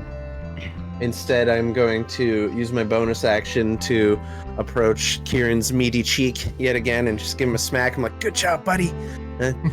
You got this. And I'm just going to give him a bardic inspiration because I don't want to play my instruments right now. So I'm going to sing and I'll be like, you got this. Smack. And All right. bardic inspiration now. So you can add a D10 to one of your rolls, Kieran. And then I'm actually going to go over to, is there like a window or something on the ground floor I can look out? I want to use my action to do a perception check to see if any of the other enemies are visibly advancing or appear like they've noticed the commotion happening already. In situations like that, I don't necessarily, I guess if they're trying to sneak, then I would have you roll kind of a perception check. If you're in a situation where tactically you'd be able to see, then I would even survey need you the to roll. battlefield a In little this bit. instance, though, so you're saying you want to get off, after you do that, you want to get off, so you only needed to move 10 feet. You want to go, there is a front door that's open. You want to basically go peer poke around my the head. corner here and see. Try to sneak my bony little head around there and see what Okay. anyone else is up to. I'll let you,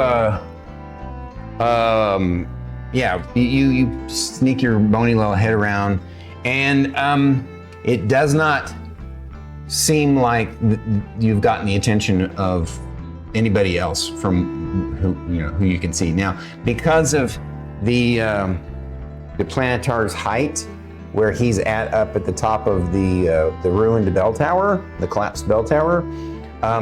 You can't quite get a good angle on him. You don't see him too well from this angle. You can see him a little bit. He hasn't moved. You definitely can't see this one that's on the rooftops though. So you don't know. Actually, no, you do briefly see that he's still kind of wandering about. He does look like he's looking over to see if something's going on because his buddy's not near the window anymore. I'm just gonna man the front door and kind of watch. Gotcha. I will. A fun little spell I got here. I will hold my action to cast Ray of Frost if something starts flying towards me. Other than that, Sounds good to me. Alrighty. conjure a little The ball of frost. now it's the coatl's turn. It lets out a hissing sound and speaks in a strange Latin kind of language that you all don't recognize, which is celestial. Yells out something. Actually, unless one of you knows celestial as a language, do any of you have celestial as a language? I have tongues, but I didn't cast it, so unfortunate. I do not. Okay. Infernal and primordial. He speaks It's out. angry the- bird sounds. The coatl speaks out, yells out, screams out like a siren, like a warning sign, letting anyone know that it makes a warning. You don't know what it says, obviously. And then it tries to defend itself.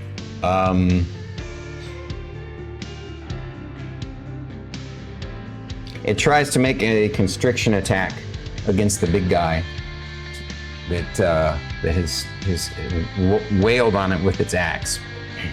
So Ursus, it's getting a constriction attack against you. But it fails to connect. And now we're back to the top of the round, Ursus. I'm gonna do another 2 attacks with Great Axe. First one's roll your 17. That doesn't hit. Did you say 17 to hit? Correct. that does not 17, hit. yeah. Remember, you're And the inspired. second one is... Would your bardic inspiration, it gives him how much? D10. You get an extra D10 on an attack. Did you want to roll Distinction. that bardic Yeah, inspiration to see if you get the rest of the way? I'll roll a d10. Okay. And I rolled a 8 with it. So that gives you a total of a 20, right? Or no, a 20. You said 17, so plus 8 Plus is 25. 25, yeah. So you definitely hit. And the second one Before is you do the 22 second to one, hit. what's your... go ahead and roll the damage on this one. You might Okay. finish it with this one attack. That's a 15 damage. Yeah. You slice the colorful coatl in half. And it Nice. slumps to the ground, and then it dissolves away, confirming what some of you had suspected, that it is a summon of some kind. Right. Okay. And with that, we're out of initiative, but I will say that 2 things. One, the bard, since he was looking out the window, sees that the Planetar now has opened its eyes, and that he sees this coatl flying its way up and hovering next to the Planetar. And this is a perfect place to take a quick break for those who need to take a potty break, get a snack, get a drink, whatnot. Nice.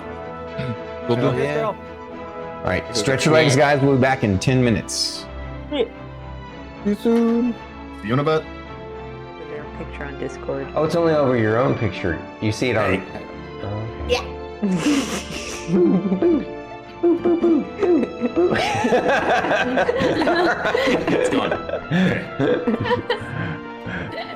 This is the most unconventional D&D stream on Twitch. The mouse. How to distract the streamers? Mouse. Oh, he's like my perfect kind of weird. I really like him. I feel like he's the kind of person that would tell Guar it's okay to pee on the tree. And that feels very important to me for some reason.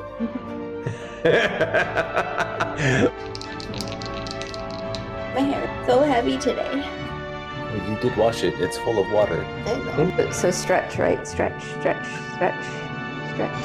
Oh. Hamster's pose. Oh, okay, now you're showing off. Don't do that. I can't touch my toes. That is... She can do standing mermaid on one side. Oh, standing mermaid. Let's see if I can do it in jeans.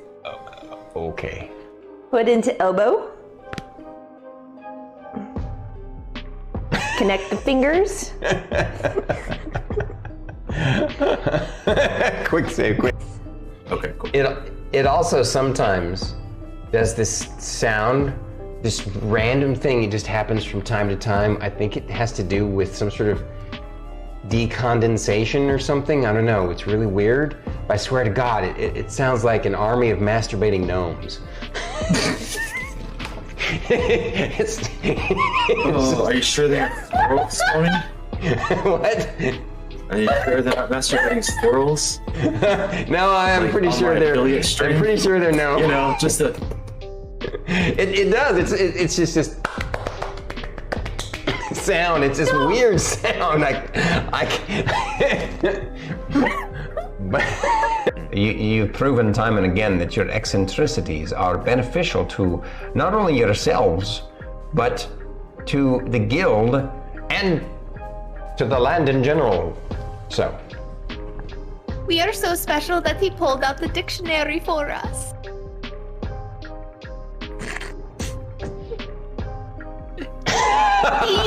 Big words.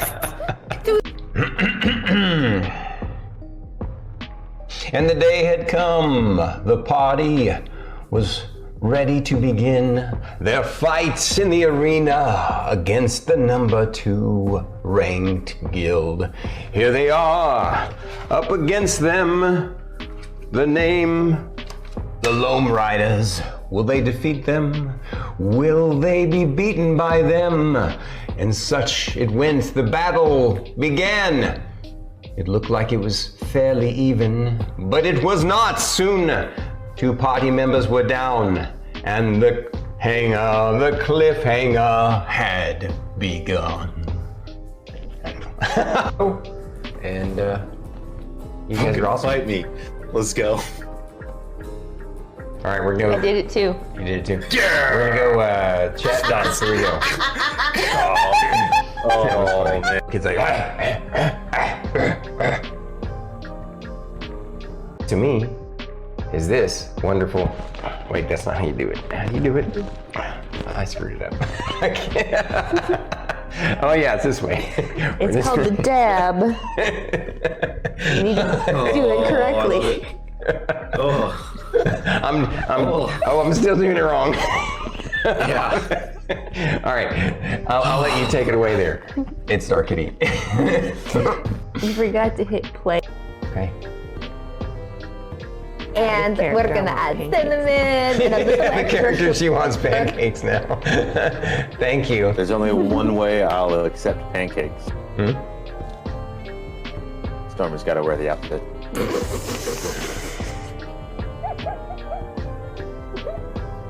It's canon. It's the only way I think any one of us can enjoy them. You see? So, you guys find yourself that evening dabbing at the inn. No. You find That yourselves. is what Emmeline is doing. She's Yeah. dabbing from side to side on the stage. Oh, he's pretty cool. Okay. My Chonkapillar. Chonkapillar's ass liked him. The butt. Chonka butter. It's a little tiny like X. A little anime X for his little bunghole. The ability to control those undead. Oh, that's right, because you did that before Bunky inseminated us.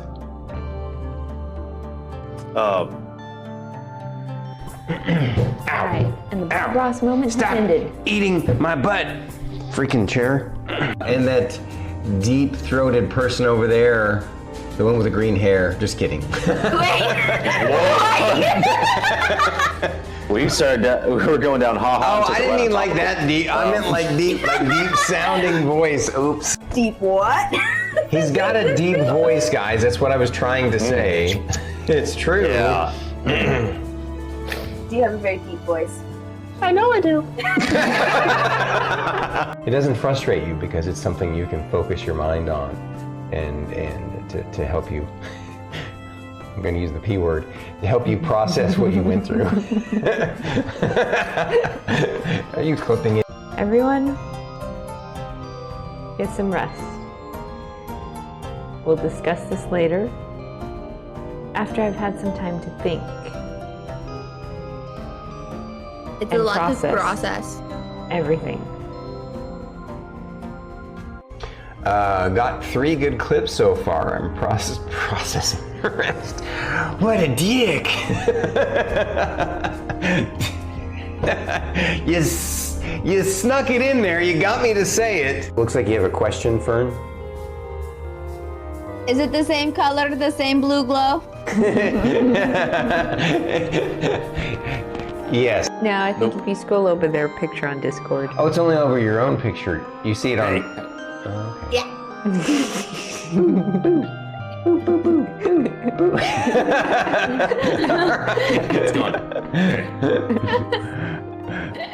This is the most unconventional D&D stream on Twitch.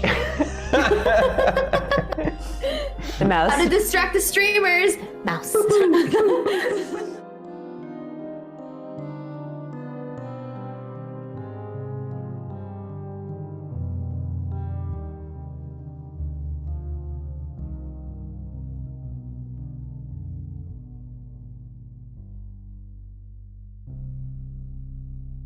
Well, hello there. Testing. Hello, guys. We're slowly filtering back. Hope everybody enjoyed their break. Thank you for the dance party during the break, guys. You guys are amazing. That's cool. Okie dokie. So we're back to a new round. Although technically you're out of initiative because you have defeated the coatl that was here inside this ruined building. And the bard, as you guys kind of look around, well, I guess we'll just start from there. The bard has spotted stuff, some changes that were made. What else do you guys do now? I'm gonna quickly inform my party who are upstairs. Hey, I don't know if they know exactly where we are, but they know something's up. We might want to move. Oh dear. Or spread out a little. Okay.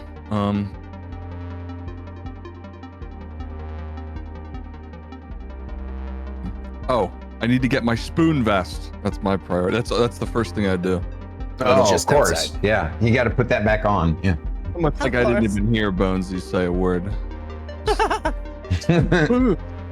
All right. So this other one, bro, Where did he put the spoon vest? So Right. he's incorporeal. It's not a real vest. So he just that's keeps it unfortunate. inside himself. Like he just sort of, puts it back on. When he gets a new spoon, it becomes incorporeal when he Oh. adds it to the vest. I was The whole just going to process. step on it just before he reached it. That's horrible. And The big very blue guy shortly while you definitely knows guys are something's talking up, to the guys. group, you also notice that another one of the coatls has joined, and I'll Oh, they're clustered. They're talking. It looks like they're talking. All right, well, big boy, I guess you're with me. Let's go deal with other big boy and. I like to use these chess X things to indicate verticality. Up. Works for me.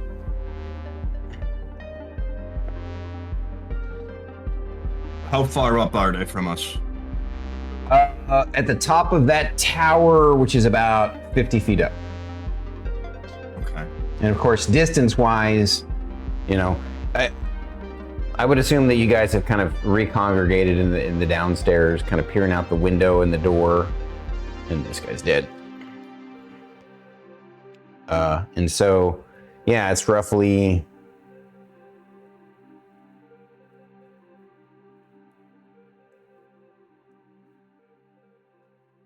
I forget my geometry, but it's about 95 feet that way and then 50 feet up.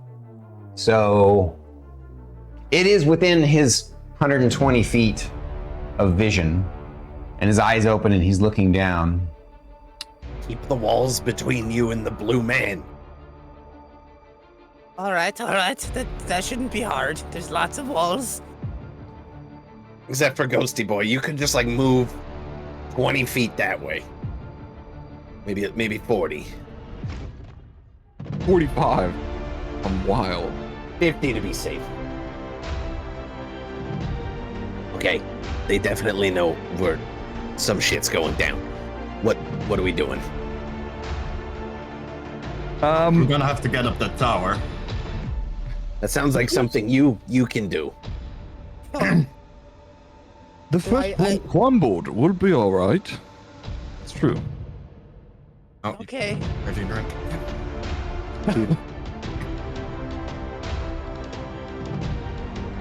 We can't just stand here. We literally can't just stand here. Should maybe, big boy, jump out window, big man, and I will catch you as big bird. We fly up, and then you two, I'm at loss. I'll improvise. I like that you're so good at doing that.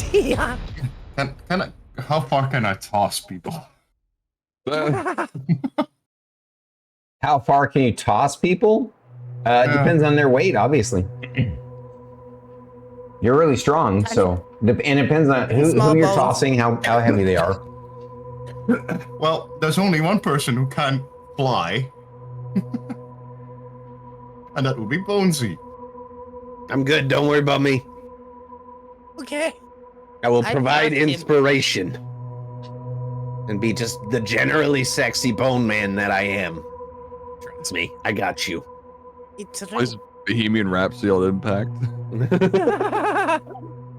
Love it. So while you guys are Sorry. chatting with each other, trying to determine your next move, come up with your next tactical decision, you hear a loud, booming, deep voice intone out into the ether.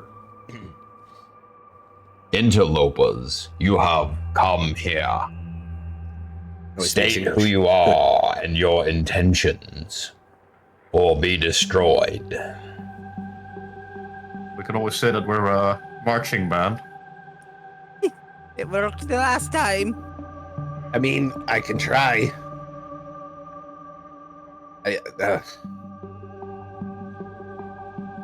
Well, I guess I am the talker.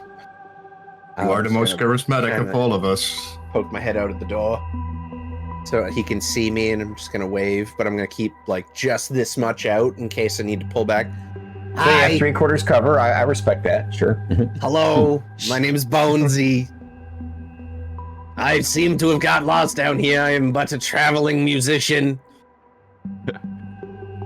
So Who are technically, part of that is a deception. So roll me a deception check. These I'm good at. I cannot roll below like a 13. 23. I rolled a 10. Baby. Gotcha. So great roll. Unfortunately, your character has no idea that planetards apparently have something called the divine awareness. The planetar knows if it hears a lie. So it says, Deceptions will not serve you. Come out and parley or be destroyed. I guess I'm going out to parlay. I'm gonna go with Bonesy. okay. So the two of you are gonna go out there. Yeah. Just the two of you, or anybody else going? I think just I suggest to Naltura that we go around the building, the back, and he would transform into the flying creature, and we get ready to move in. I am playing my flute, a symbol of conversation. I will play my fiddle. Wait 1 second. I want to hear our song. Okay, here we go. We'll go out, and I will start with a little flourish, and then while the inspector is playing the flute, I will talk over him as if it's a background narration.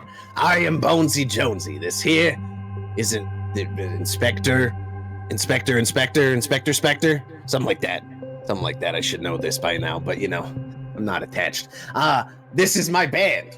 Together, we travel and we look for interesting people of persuasion such as yourself to play music and perhaps, maybe just a little bit, avenge the death of the entire town here. But first, introductions. I'm Bonesy. This is the Inspector. Who are you? He's looking down on you from that vantage point at the top of the tower, and he says, I am the planetar in service to the great god Erroneous. He is called that because all who would claim against his omniscience and omnipotence are in error. He literally just said that the god's name is Erroneous, like the word. Well, Erroneous. You're in error.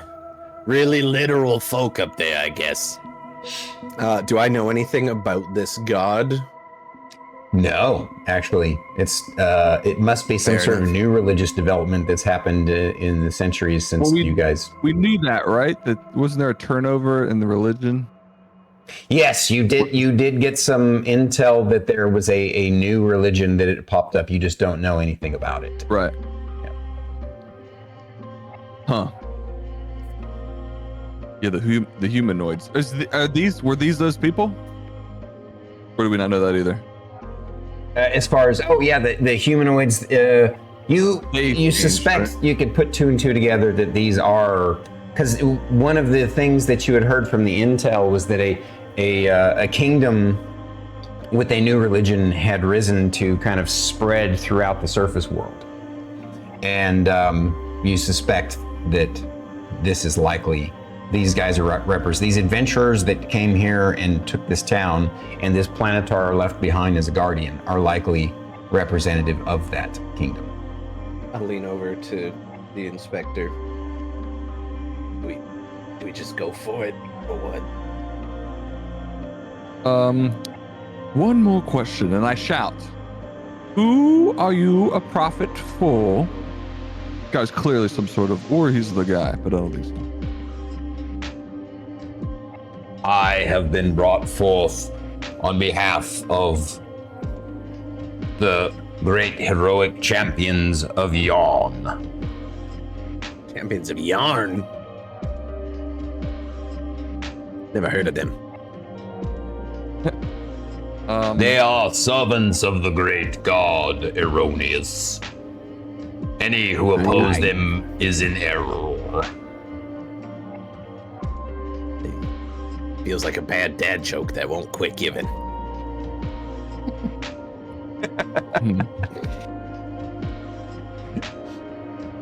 So, as you all are, I'm assuming you guys are walking. Yeah, I'm forward. just trying to stall long enough to give our Air Force time We'll say to that get prepared. while this is going on, I'm running out of material here. So I forget, you have polymorph, and so you're polymorphing into a rock. Was that the plan? My wild shape, yeah, I'll be turning into a giant vulture. Oh, a giant vulture. I'm going to use this rock then, just because that's what I have. That works perfect.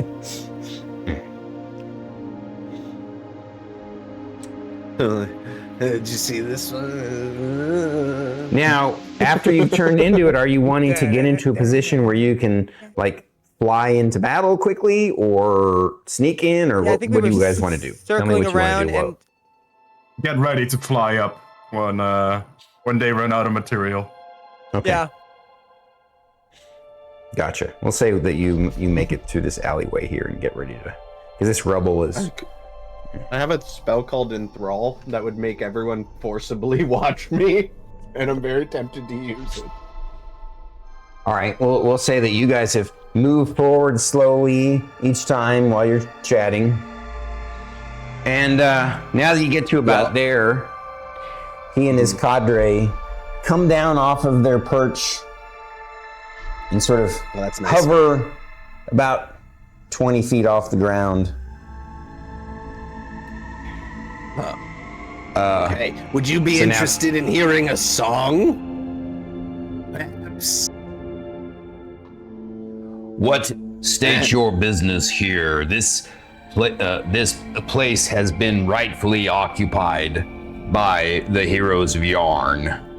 That's funny thing about our business, we're just coming from down below. Apparently there was some problems with people, and while I'm talking, I'm going to just kind of be fiddling along on my fiddle, just kind of lightly providing backing music, and then as they get really close, I'm not comfortable. They're holy. I don't like it. I feel like we've waited long enough, so as I'm fiddling and talking, I'm gonna hit just a beautiful run from the very highest note to the very lowest, and as that last note finishes, I'm gonna flourish with my bow, and I'm gonna cast Fireball. Okay. Yeet a fireball at them, because I can do that. So, yeah. So, the surprise attack happens. Fireball. Far enough back that it does not hit me and my friends. Like, you can see where you guys are at here. But you're starting combat by dropping a fireball right in the air. Close enough. Yep. Here, right? Does that work for you? Yep. Okay. Enough to cover all three of them. They're too close. I'm not comfortable. The god's named Erroneous. If I have to hear that joke one more time, Bonesy is gonna die all over again. It's a great joke. Don't get me wrong, but Bonesy hates puns. It's a character trait. Before we fly up, I want to do the bonus action rage again. Should that run out? I'll let you. I'll be happy to let you have that before combat ensues. No problem. Yeah. No problem. The deck 17 save for the 3 of them. Me. Okie dokie. Poor coatls. They got a Not they the got a mic drop total into a of 6 on fireball. their initiative after rolling a 1. Ooh. Okay. So we're rolling initiative, but then we'll resolve your fireball here after we've got that. BonesyJonesy, what's your initiative, sir? Let's find out. It's a 10. 10? Okay. Not very good. No. And Inspectre Dread. Sorry, I didn't roll. Oof. Okay, 11. Okay, 11. Naltura. 13. Lucky numbers. And Ursus. Look. 27 again. Nice. All right. So, Roll initially. I need to roll the saving throws. What's the DC of the slate of your fireball there, Druid? 17. I mean, the Bard. 17 deck save. So BonesyJonesy's is 17 dex save. Let me go ahead and roll those.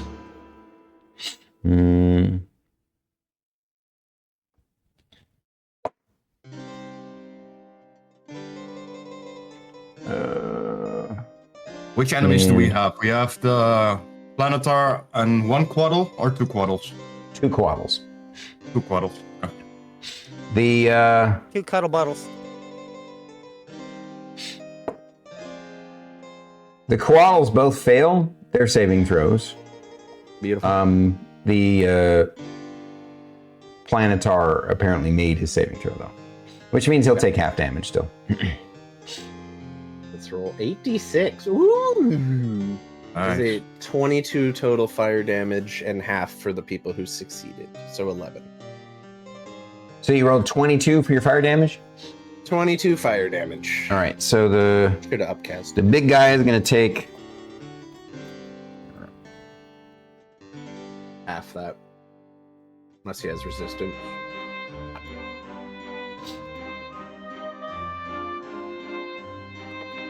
the guy's going to take 11, and the coatl will take 22.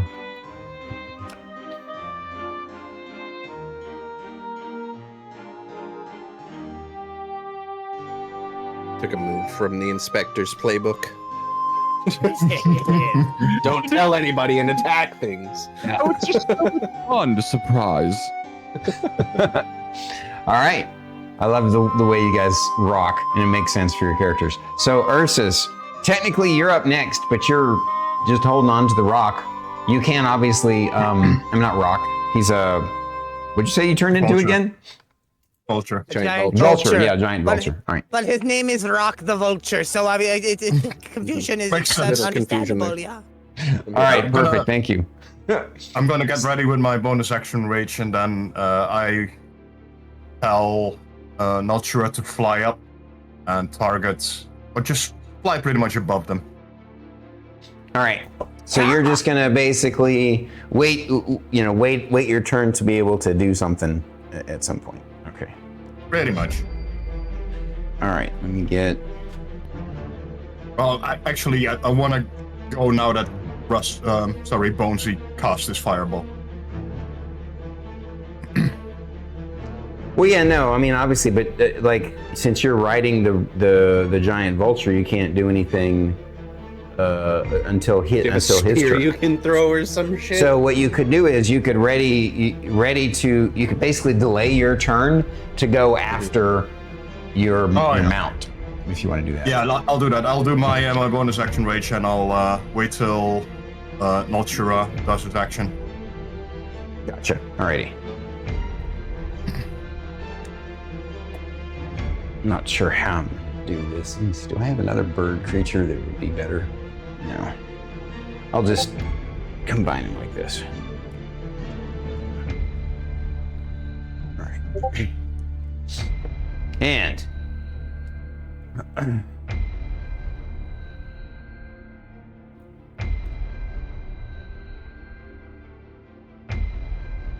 I do hope you have a decent initiative.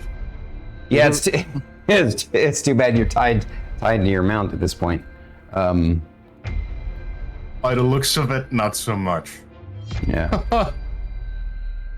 All righty. You and me, baby. Hang on. So it's actually Natura's turn next. So, well, no, actually, I just realized, no, it's not. It's the Planetar's turn. Oh. No. What is your initiative? Oh boy, here comes the pain. So the Planetar, realizing what you just did, looks down at the skeletal bard and the ghost and says, So, you have chosen death.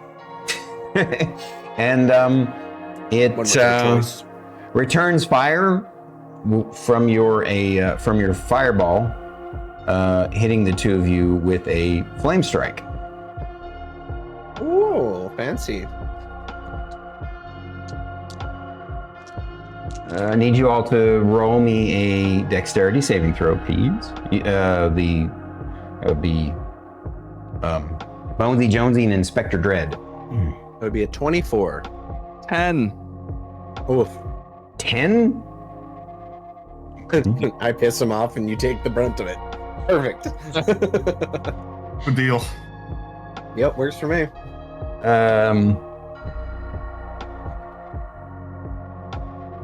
So with flame strike, let's see. It's half of this damage is fire and half of this is radiant. Do either of you have any particular resistances or vulnerabilities to either fire or radiance? No, I'm just resistant to magic. I think, yeah, radiance, yes. I wrote that down. I wrote these down. I don't have radiant on my.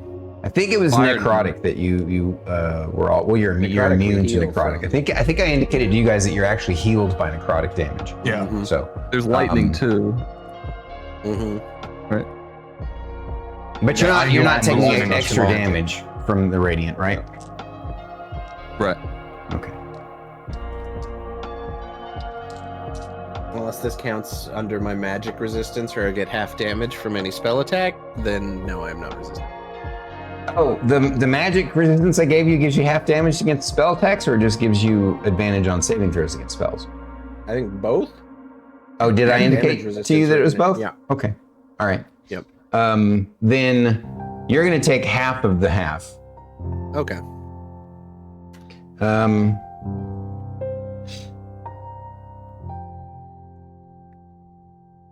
Please tell me his ethereal spoons are melting in his coat. Yes, his ethereal spoons. I'm fixated on the spoons. Damn. He All right. hates them, dude. He hates to see me smile. He can't stand Yeah. other people having joy. Yeah, so the Inspector Dread takes 27 points of combined fire and radiant damage. You, BonesyJonesy, only take half of 13, so like 6. I think we round down.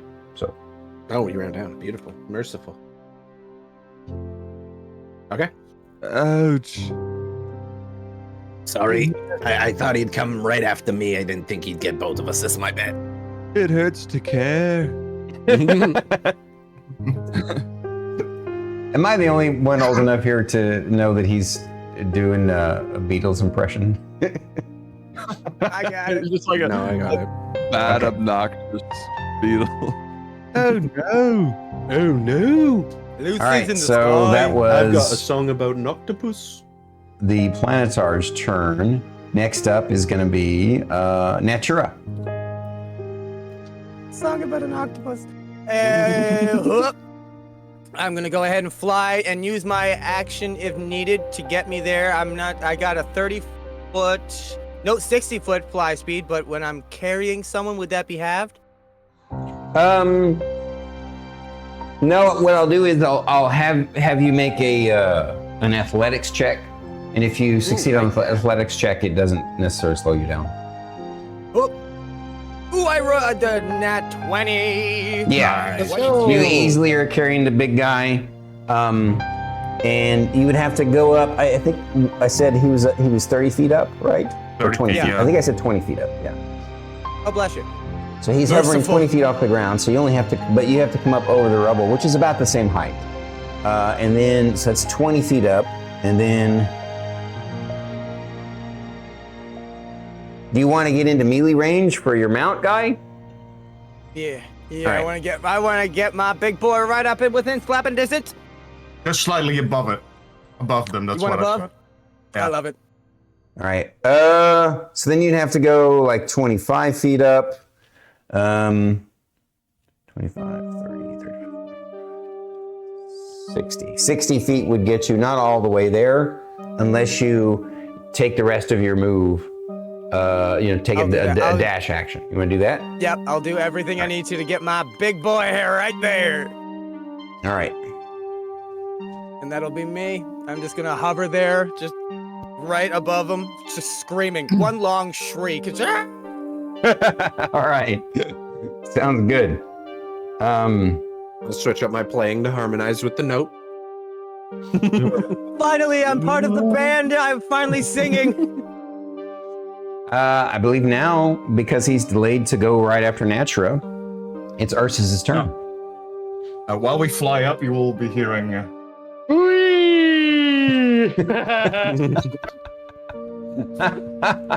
Yes! All right, what you doing, Ursus? I'm gonna jump off Naltura and try to cleave the Planetar. Dude, this is so Rambo. It's badass. It is bad. Did you just say you're gonna jump off of? Yeah, pretty much. Amazing. It's okay. I can fix this. Random from You're the gonna jump chopper. off and go. Okay. Yeah, all right. Go ahead and. I'll because of your reckless abandonment in your attack, I'll let you roll with advantage. Just no regard for physics and gravity. Nope. Or the plan. First one, 29 to hit. Did you say 29? 29, yeah. What was your? You didn't roll in that 20, did you? No, that's probably like a. No. Okay.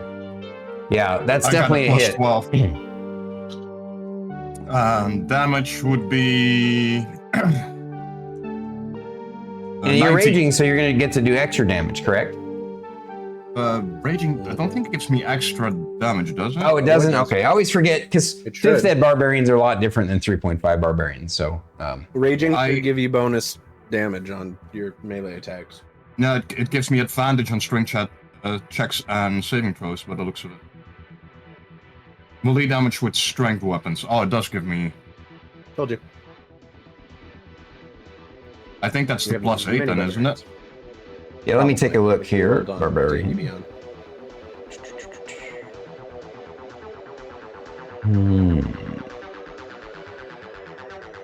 So you're a 12th level barb, correct? Yes. Oh, wow, you have all kinds of abilities. Relentless Rage, Rage. First off, what is Relentless Rage?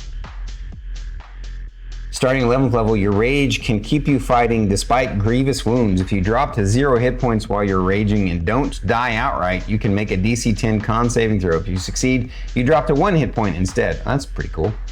So back to what rage is. Rage in battle, you fight with primal ferocity, blah, blah, blah, blah, blah. While raging, you have advantage on strength checks and strength saving throws. When you make a melee weapon attack using strength, obviously you are, you gain a bonus to the damage roll that increases as you gain levels as a barbarian, as shown in the rage damage column in the barbarian table. Now I gotta find the table. Where's that at? Oh, okay. At 12th level, you have a +3 to your damage. So you get to add 3 to whatever your other damages are. So that was 19 plus 3 then? Or 22 then? Okie dokie. 22. Let me double check that he.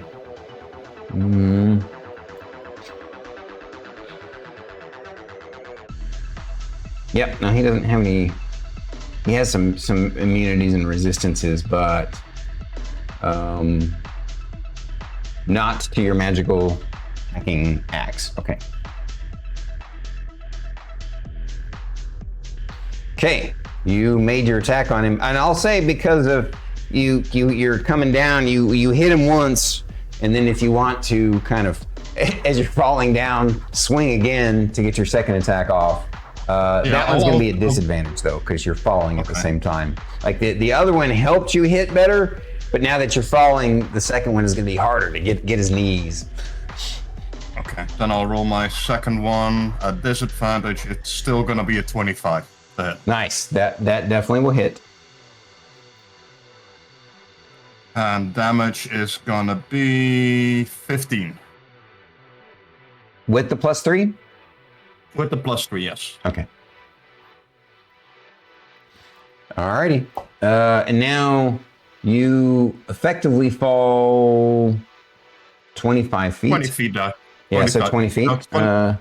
I'm gonna let you roll an athletics check.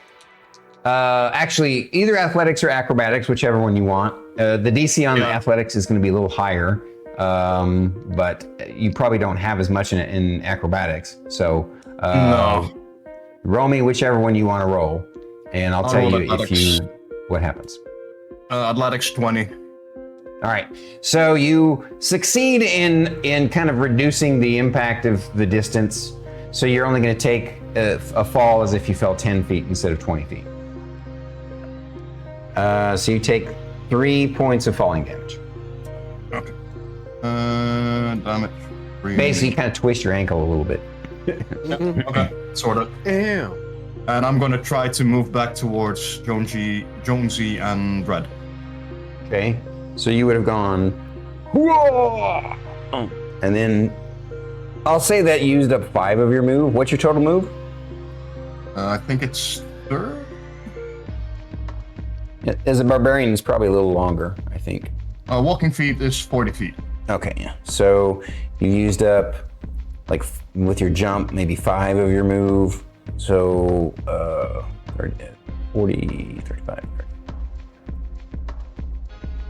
Yeah, you can actually kind of get back here in front of these guys like that, if you want. Yeah, I'll be a shield. I mean, you are the meat shield, right? Literally. I've been waiting for a while for a good moment to use that soundbite. This decent one. It was perfect. All right, Inspector Dread, you're up, sir. I am going to cast This is on whatever the Coatls took the least amount of damage. I would like to cast Disintegrate. Okay. So both the Coatls were hit with a fireball, so they've basically taken the same damage. So you can just pick one you want to target. Oh, okay. I thought you were going to say they were dead. I wish. Yeah, the one on the right. Whatever my size of. I'm on the right of Bonesy, then the right. I'm on the left of Bonesy. All right. Sounds good. So you're gonna shoot, or you're gonna disintegrate this Coatl, and pretty sure that's gonna go badly for the little Coatl.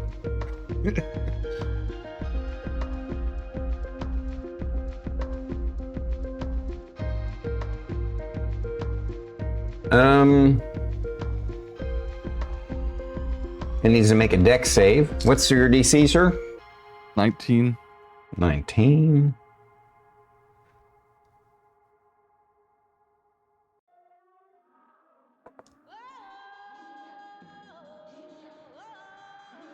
Missed it by 1. Wow. 76.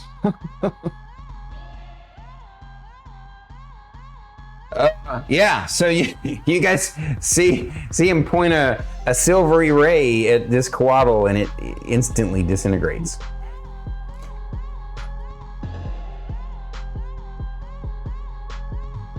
That was good.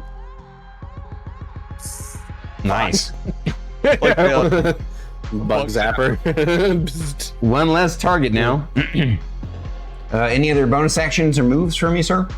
I would just like to re-ready my Shadow Blade, which I still have casted. Okay. And BonesyJonesy. Okay. I'm not so stoked on them being so close. I'm gonna move just like 3 of the hexes down towards them at an angle. So like towards the just one more to your left from there. Perfect. Okay.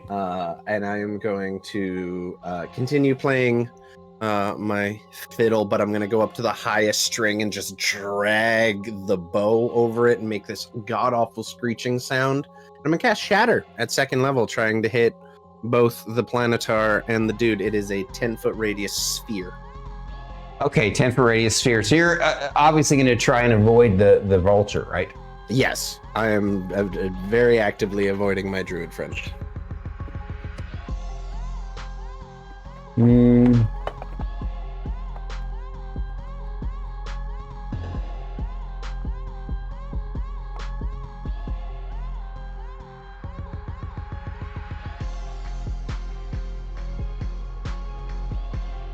It's 15. You have to stick it right between them or something. Cool. I have this effect, which I'm pretty sure is That'll do it. 10 by 10, yeah. That's right. Yeah, you can definitely hit them both. Perfect. Then Without we'll do that. hitting the- Just this god awful screeching note on That's the fiddle, awesome. like the most I love horrendous it. thing All right. you've ever heard. And I believe that's cast that. get them both. Do they need to make a dex save? Is that right? A con save of 17, and I upcast it to level 4, so it'll do a little more damage. Con save level 4. Okay, and the DC is what? Con save 17. 17. All right. For the Planetar, I'm going to roll for him first.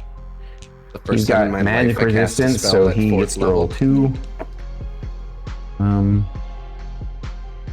His con save. He gets a 26. That didn't. Will he do no damage or half damage? 1 second.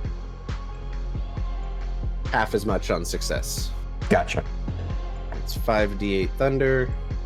And the Quaddle only got 15, so he failed. So he's going to Okay, take so full. The Planetar is going to take half. 25 total damage. 25. All right, this drops down to 12 for the Planetar.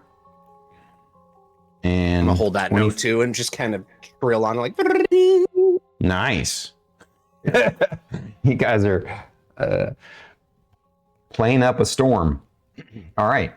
Literally.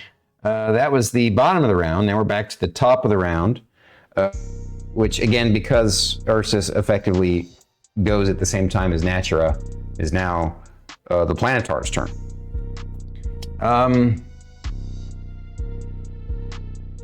You'll at the same time as Naltura, dismounted. Well, actually, that's a good point. Now that you're dismounted, if you want to go back to your regular initiative, I'll let you. So you get to go I don't first. mind. Then. Yeah, but he's in the air still, isn't he? Yes, he is. He's like I said, he's 20 feet up. It's gonna take 1 action to switch to javelin, right? It's gonna take one out of To switch to your actions. javelin, you could. I'm gonna. This is kind of borrowing from 3.5, but I'll say that you can, if you don't move, you can use up your entire move action to swap weapons. Yeah, I'll do that. I'll switch to a javelin and throw it at the Quaddle. At the Quaddle. Okay, very good. Yeah. Make your attack roll, sir. Let me the javelin.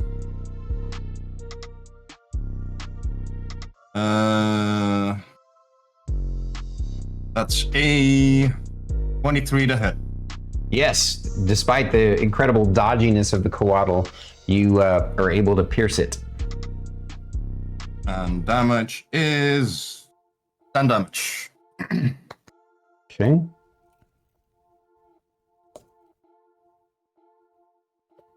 Alrighty. Anything else from you, sir? How many javelins do I have? I have 4. So I'll throw another one at him. Okay. That's a 16 to hit. It doesn't hit. Correct. Doesn't hit. All right. Next is the Planetar. He has a target in front of him. A big bird. Sorry, Naltura. Thank you. I don't have a big bird. He whips his blade around like this, and with a sigh, goes flop flop, attacking you with its great sword twice. Oh dear.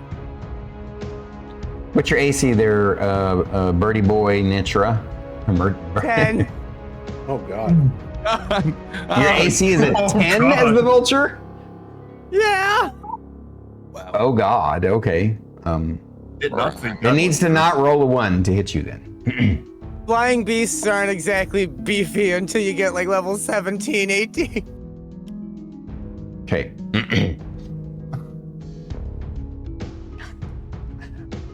This is probably gonna sting a little. But okay, it's okay. I was accounting for this. You guys see, as he swipes him with his greatsword, the greatsword, it suddenly radiates this flaming radiant, like it's flaming, but it's not fire damage. It's radiating a white yellow light, so it's like radiant. So I'm gonna give you the two damages separate, in case you have any kind of resistances. Okay? I don't know if you have resistance to slashing or radiant, but I'm gonna give them to you separate anyway. I got yeah. For the slashing, you will take 19 points of damage. Right. For the radiant, you will take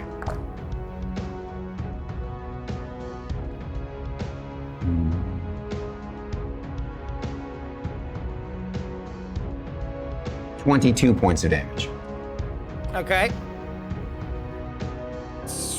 Pop up and boop up. So I drop out of eagle form in the air. Yep. Oh wait, that was just from one attack. I'm sorry. He hit you twice. Oh dear. Oh God. No. Finishing you off on the way down. Amazing. Wow, this is a really low roll, 6 and 3 ones. So for the slashing damage of the second attack, it's 16 points of damage. Okay. And the radiant of the sword, also another low roll. Let's see, 12 and 7 is 21. Okay. No, 19. 19, sorry. Oh, even better. Whoop whoop. Perfecto. But you guys definitely see your bird friend get like hacked super hard twice. All right, and now we are to Netra. It is your turn. Oh, fabulous. Y'all just see like this. The first hit it slashes through the bird, and the second hit like knocks a tiny little skeleton man out of the bird, and I just and in the air. I would like to turn into something that's I'm so excited about. An aberration. Okay. Challenge level 3 aberration. As I'm falling down, I just kind of I puff out in a big old clump, and then one eye stalk comes out, and another eye stalk comes out, and 4 eye stalks come out, and I turn into a spectator. Oh, okay. When you said aberrations, you have no idea. I got so horny. Oh my God. Up. Up.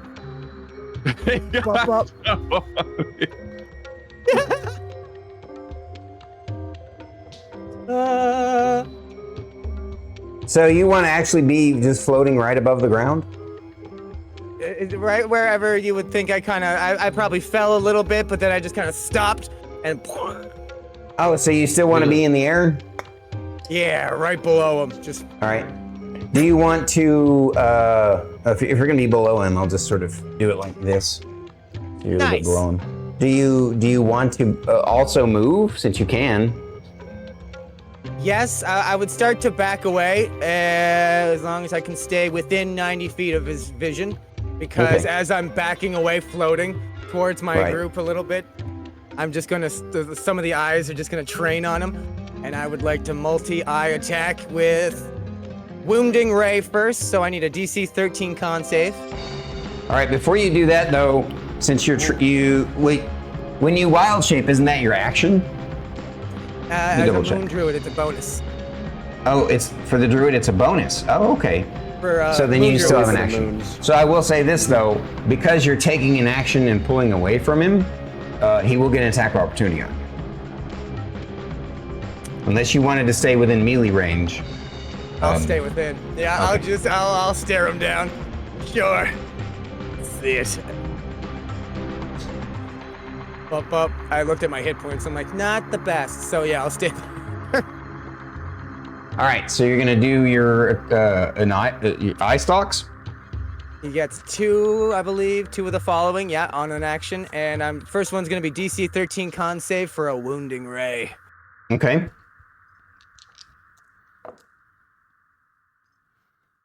And what happens if he succeeds? Half damage. All right. He seems to have succeeded against it. So you're gonna take half of 24, so 12. Okay. Necrotic What kind of damage and is it? then necrotic. Okay. Uh-oh. And then the next one I'm gonna do is a paralyzing ray, so DC 13 con save.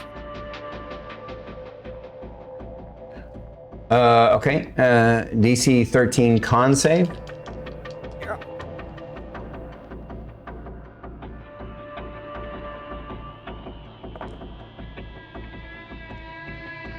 And he succeeds on that as well. Damn, so nothing happens. Okay. That's me though.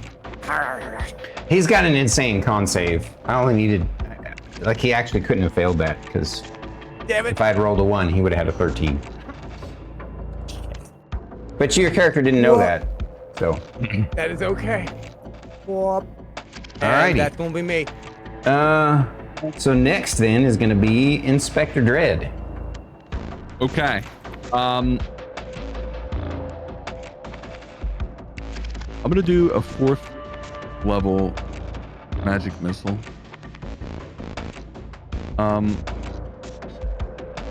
We get 6 at 4th level.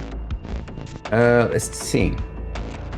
It's 3 at the base and then 1 for each level above. So 3 first level, 2nd level, 3rd level, 4th level. Yep, 6. Yeah, 6. That's correct. Okay. And I'm going to send 1 or 2. Okay. 2 to the Quaddle and then 4 to the Celestial. Okie dokie. Okay, where's my 4? All right, here we go. This will be for the Celestial. So 6 total, 11 total, 15 total, and then 18 So total. 15 total? 8. That. Did I do 4 already?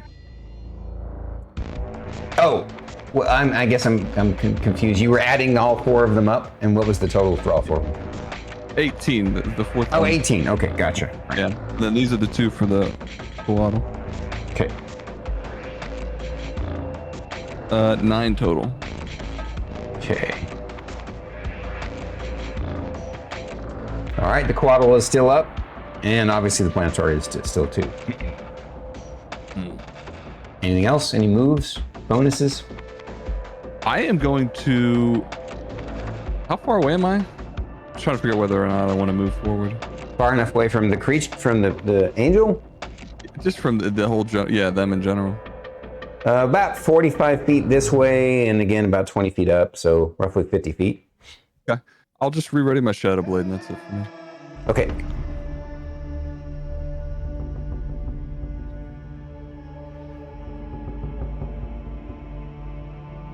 Bonesy. I'll fluff up my coat again, be why won't you die? And I'm gonna do the exact same thing, cast Shatter the same way again, just trilling as hard as I can on the highest string. Except I'm going to cast it up to a 5th level this time. So it'll do 68 damage. It's a con 17. Okay. Let's roll for the angel. Ooh. This time, well, what's the DC? Is it 17. Oh wow, he missed it by 1. I rolled a 4 and a 2. Love to see it. Let me roll for the coatl. It missed it. It also missed it by 1. That's funny. Both of them got a 16. 68 damage. Total of 28 damage. 28. All right. So you watch the coatl kind of explode in a shower of colorful feathers. And, Pretty. Oh my. That was nice. I like that. That worked. Hey, you creepy flesh eye guy. I'm just going to continue like from that high note and just run it back up to something more pleasant sounding. And I'm going to give inspiration to the giant floating eyeball person. Okay. With my bonus Nice. action. That's my turn. My eye stalks start to kind of dance. I love it. That's it. And we're back to the top of the round, Ursus. He's still floating, isn't he? Yes. Okay. Can I try to... how far away am I from him?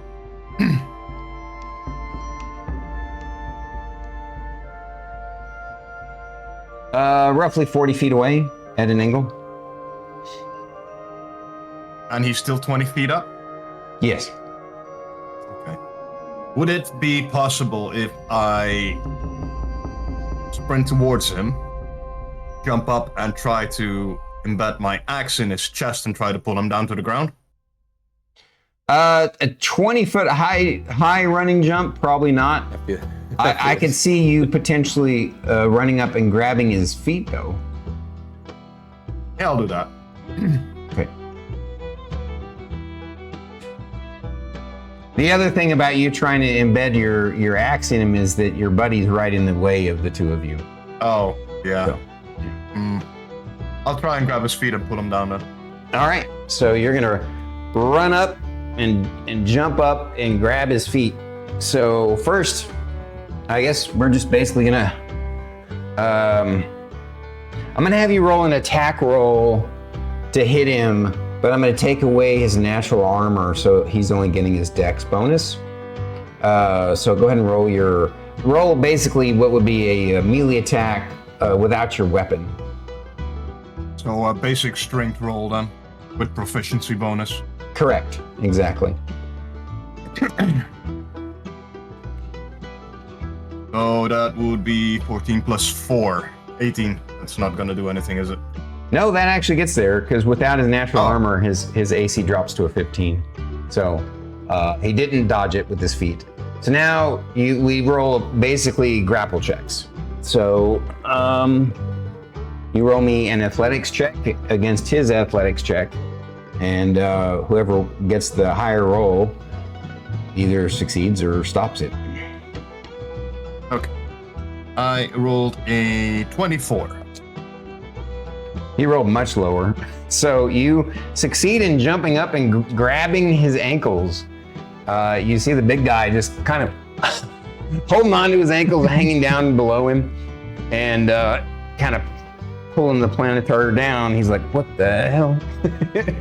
And unconventional, but good. Yeah. Effective. Alrighty. And next is gonna be the big bad. Is that gonna be 1 out of 2 actions, or is that... Because I don't normally have 2 actions. Yeah, the thing is, once you've grappled him the way you have, there's not really anything else that you can do. Okay, right? Yeah. That's gonna be it then.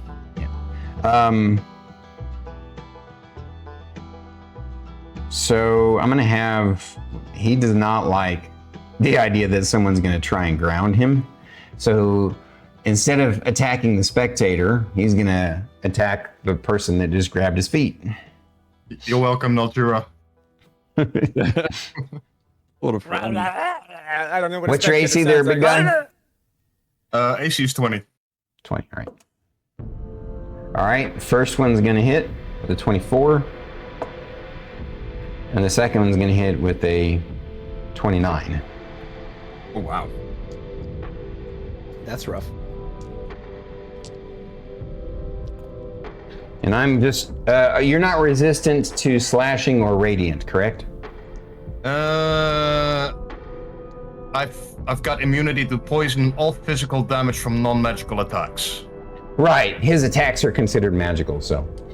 Okay, then I don't have Okay. immunities. Shit, I just rolled those twice. All right, I'm gonna roll the slashing damage first from Okay. both attacks since they both hit. Yeah. Man, my dice are angry at you. That doesn't surprise me.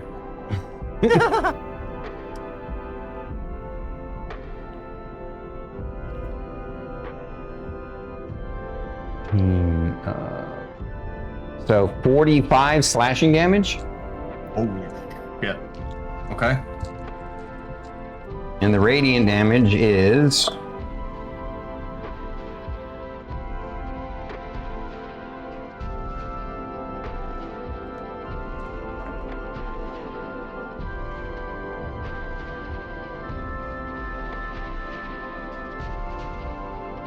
That looked like it hurt.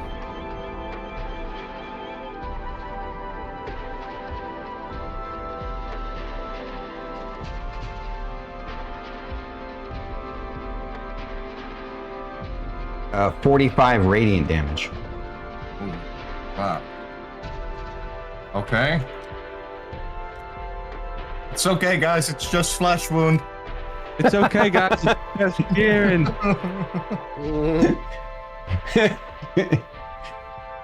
All right. That is the Plantar's turn. So now we're to Natura.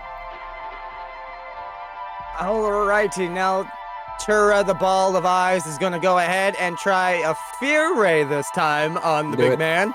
DC 13 wisdom save. Okay.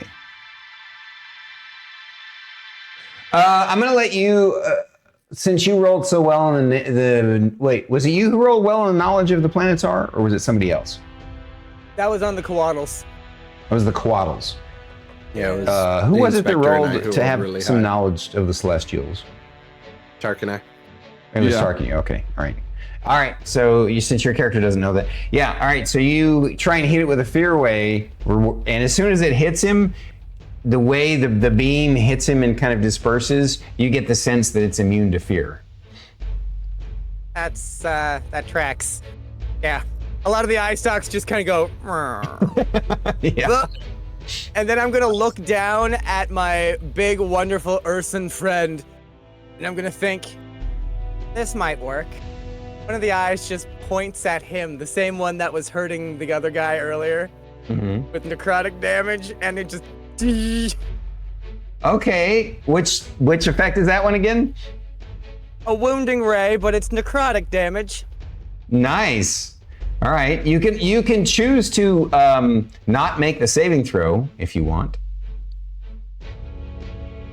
Kieran. Yeah, because necrotic will heal me, so I'm not gonna do the Okay. saving throw. How much damage do you roll there, big guy? Oh, 26 from a 3d10. All right, so Nice. you heal up 26 points of damage. And all of a Nice. sudden the Thank you. eyes just kind of perk up, and it's like you can almost hear him say, "New role discovered." My turn. It's all my turn. Whoop. All right, is that it? Are you gonna stay put where you're at? Yep. I'm gonna Okay. continue to just be right there.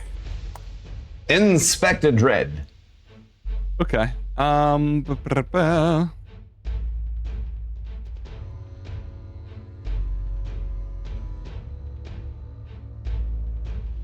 I guess. I'm nervous about this one. I'm just gonna do. I'm gonna do third level magic missile. Okay. But all on the celestial. Yeah. 3 total, 7 total. dropped it.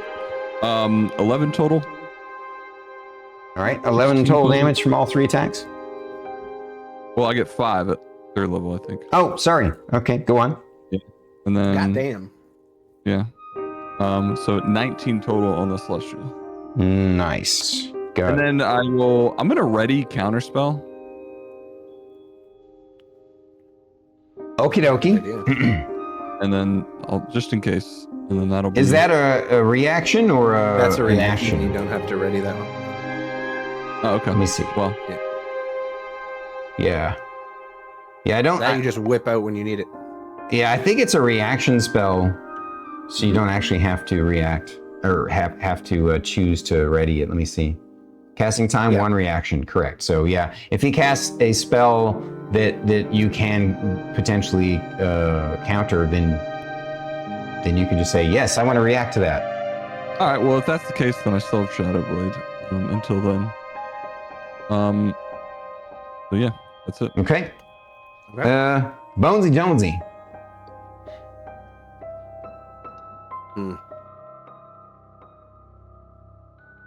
I mean, hey, if it ain't broke, don't fix it. I have a touch spell that I really want to use, but it's kind of out of my. I can't really reach them unless I climb on the big meat bag, and I'm not really feeling that. That doesn't sound like fun to me. I am going to cast just a simple Ray of Frost. Ray of Frost. Same thing. While I'm playing the fiddle, the end will just start to kind of smoke like dry ice. Like you see all the mist coming off of it, and then the Ray of Frost will just shoot out from the end of the fiddle. I rolled a 16 to hit. I suck. That is rough. That is rough. Sorry. Yeah. All I right. ain't gonna hit. Well, shit. Yeah, okay. I'm gonna look at the big meat bag in front of him and be like, "You're doing great, big boy," and I'm gonna sing to and give you an inspiration as well, Kieran. Okay. That's Okay. another 1d10, right? Yep, you both have a D10 to stick with. I'm also going to just kind of scooch back a little bit toward. Is that building behind me on fire, or can I get in like a window of that and just kind of chill inside? The way the rubble is there's the entrances would be on the other side of it, but you could. Okay, I'm just gonna back up a little smidgy. There we go. We're good. Okay. That's it for me. Alrighty. Now Ursus. So you're grappling him, and I'll say that if you want to if you want to release one of your hands to try and grab your axe and hit him, you can roll an athletics check. And if you roll the DC of the athletics check, then you can make the attack, but you'll be doing it at disadvantage since your weapon is regularly a two-handed weapon. If you want to do that, I'm just letting you know that's an option. But if you have something else in mind, do whatever you want. I have something else in mind. Okay. Can I release one hand, take a javelin, and try and pin him to the floor? So he's Well, unable you're to use that hanging, arm? so I'm not sure what you mean by pin him to the floor. You mean... I'm pretty much, I want to jam javelin through his shoulder so his arm, well, is stuck to the ground pretty much. Well, he's 20 feet up, and you're, dangling 10 feet below him, right? Or, your height below him. He's not on the ground yet. Oh, No, he's strong enough that he can carry the two of you. That's unfortunate. He's got a 24 strength, so. Oh, he's got one less than me.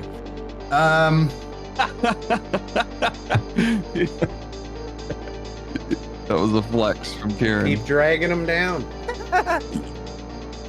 Yeah, then I'm gonna release one hand and stab up with a javelin.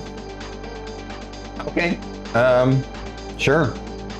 I'll say since the javelin can be used one-handed, the attack won't be with a disadvantage, but you do need to make the athletics check to stay holding on. Athletics. Okay.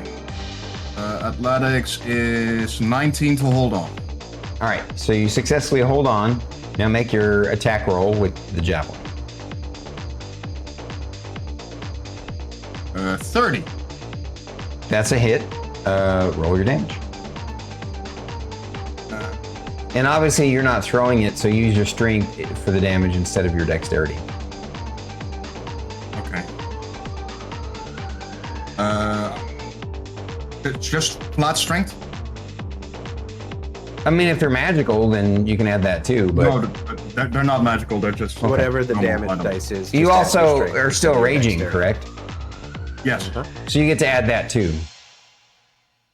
Okay, so it's 23 damage. Oh, wait, they're not magical? No, they're not magical. The only magical item I have is my axe. Gotcha. So you... Before, when you chunked spears, did you chunk them at him or the quaddle? I forgot. The coatl. The quaddle. Okay, the quaddles. I hit one and I missed one. All right, but you were aiming at the quaddles previously, right? This is the first time you tried to hit him. So you actually hit him with the javelins, but they don't seem to do anything to him because he has basically damage immunity unless the weapon is... Well, no, it's not immunity. It's resistance. Okay, so he's going to take half damage. So what was the total damage again? 23. 23. So he's taken 11. Yeah. So you could tell he took less damage from the javelins because your javelins aren't magical.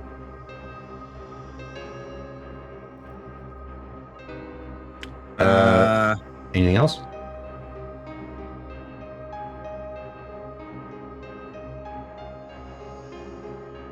Yeah, I have one attack. I can try with my axe, but that would mean switching weapons. So I'm just gonna try and stab him again with the same javelin. Okay. For the time being. 19 to hit. I can just see you hanging by his feet trying to poke him in the balls. Unfortunately, 19 just barely misses. He's got some awfully sturdy balls. Then I'm gonna use the inspiration that What's his Bonzy number? gives me. You're going to use your one combat inspiration to hit him with the javelin? Yeah, so that's another 2 added, so it's 21 now to hit. Oh, you're using the bardic inspiration. Okay, yeah, gotcha. All right, so it does succeed in hitting then with the bardic inspiration. You're only off by a couple. Okay, and another 12, so 6 damage. Okay. Total of 17. Gotcha. I got it. Alrighty. Now it's his turn. He finds this quite annoying. He is going to rapidly use all of his 120-foot fly speed to fly way up straight into the air. I'm going to give you, because this all happens instantly in like a 6-second period of time, if you want to let go before he gets to the apex of his movement, I will say that he moved half of his move, and you were able to effectively realize what was happening and let go, and you will only have fall half of his distance. Yeah, I'll do that. Or you can stay trying to hold on once he's at the 120-foot mark and see what he does at that point. It's up to you. No, I'll let go. Okay. So you let go. He continues on all the way up to 120 feet. I'll just do it like this. So you know he's way, way higher now. 120 feet? He's obviously higher than that. I but I don't want to go too high because then he'll be off the camera. So you will be taking 6d6 falling damage. Okay.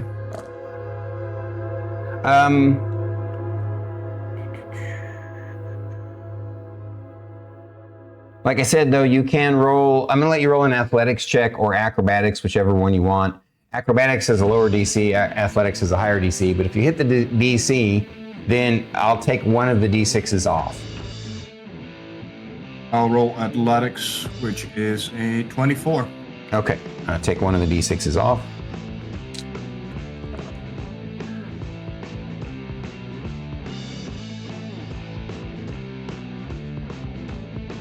Uh, 18 points of falling damage, and you're prone.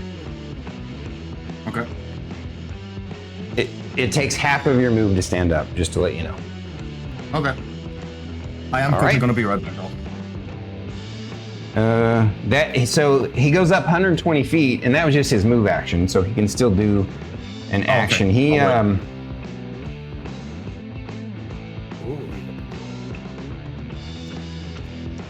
he goes to cast a spell, Mr. Wizard Man. Okay. Is it just going to be the wizard? Because I'm quickly going to go to the toilet then. Oh yeah, go ahead. You Go ahead should- and go to the bathroom if you need to go to the bathroom. Sure, it's cool, dude. Letting you know, Inspector Dread, he's trying to cast a spell. So I'm assuming you want to try the counter spell, correct? Correct. All right, I need What's to take the a look range at on counter counter spell because what he's casting is very high level.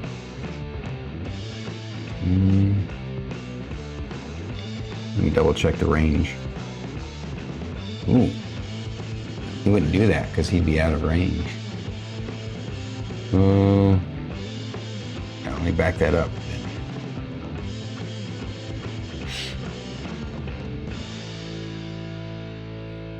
I could do it within 60. I think he said it was like 40 120. away. Oh, he moved. Yeah, he flew up 120 feet. Yeah, I was gonna have him cast Blade Barrier on you guys, but unfortunately, it's a 90-foot range, and he's 120 foot up, and like he wouldn't do that. So,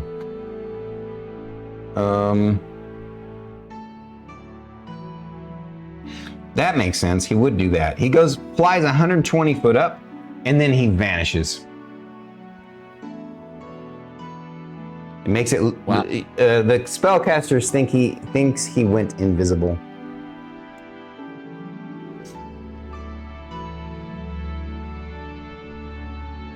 All right. So that was his turn. Now it's Natura. Oh, goodness. Ha. Okay. I'm gonna just. There's a moment where he looks around, looks forward, just kind of starts moving down towards Ursus, and I'm gonna do a wounding ray on him again. Okay. Do you And then- still stay floating in the air, or do you come down to the ground?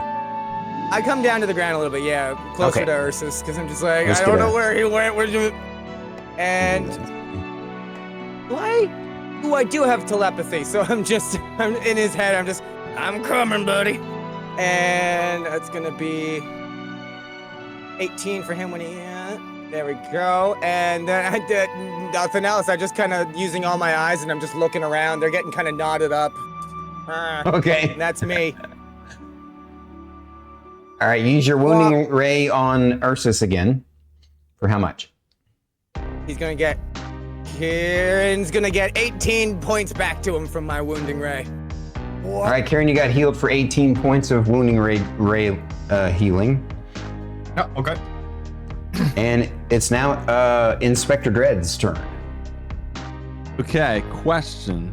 Yeah. If I remember correctly, you can magic missile if I know its general area. Like this just happened, right? Like even if it's invisible. No. Unfortunately, magic missile requires you can to be see able to within see the range. target. Yeah.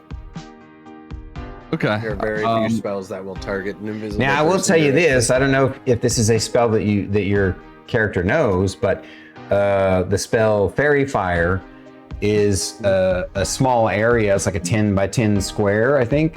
And you can target where you last think that they were, and there's a potential that it will get them. I don't know if you have Fairy Fire, but I thought I would let you know that's an option.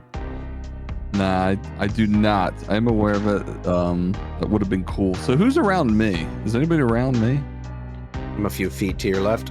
Yeah. Okay. The bard is about 20 feet to your left, and the spectator Naltura-Irai is about 35 or about 30 feet away from you, in front of you.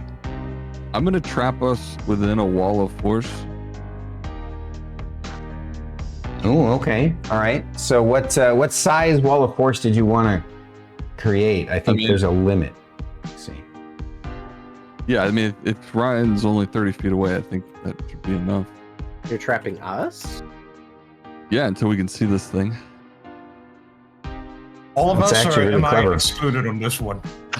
So an invisible wall of force springs into existence at a point you choose within range. The wall appears in an orientation you choose as a horizontal or vertical barrier or at an angle.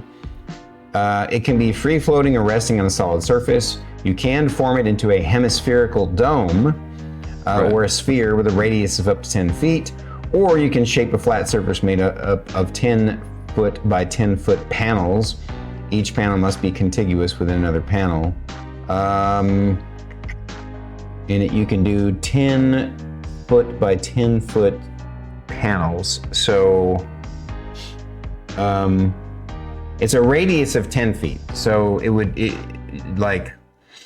you would have to choose whether you want to, you need to move basically.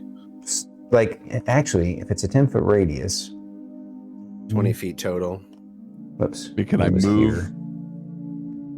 You're gonna have to make a choice whether you want to get you and the bard in it, or you want to get these two guys in it with you. I'll be fine. I mean, let's make it count. I'll do the move towards the two. Okay. Until we can see this thing. It's a 10 foot radius, so you'd have to be, since he's technically going to be taking up this square when he wakes up. So, yeah. Here. I got my little, let's see if I can, this model is kind of big. Temporarily, I'm going to use your actual character model because technically the spectator's about the same size. They're medium size, so.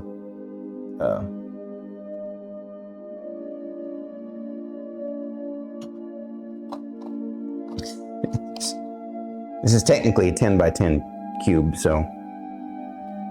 That'll work.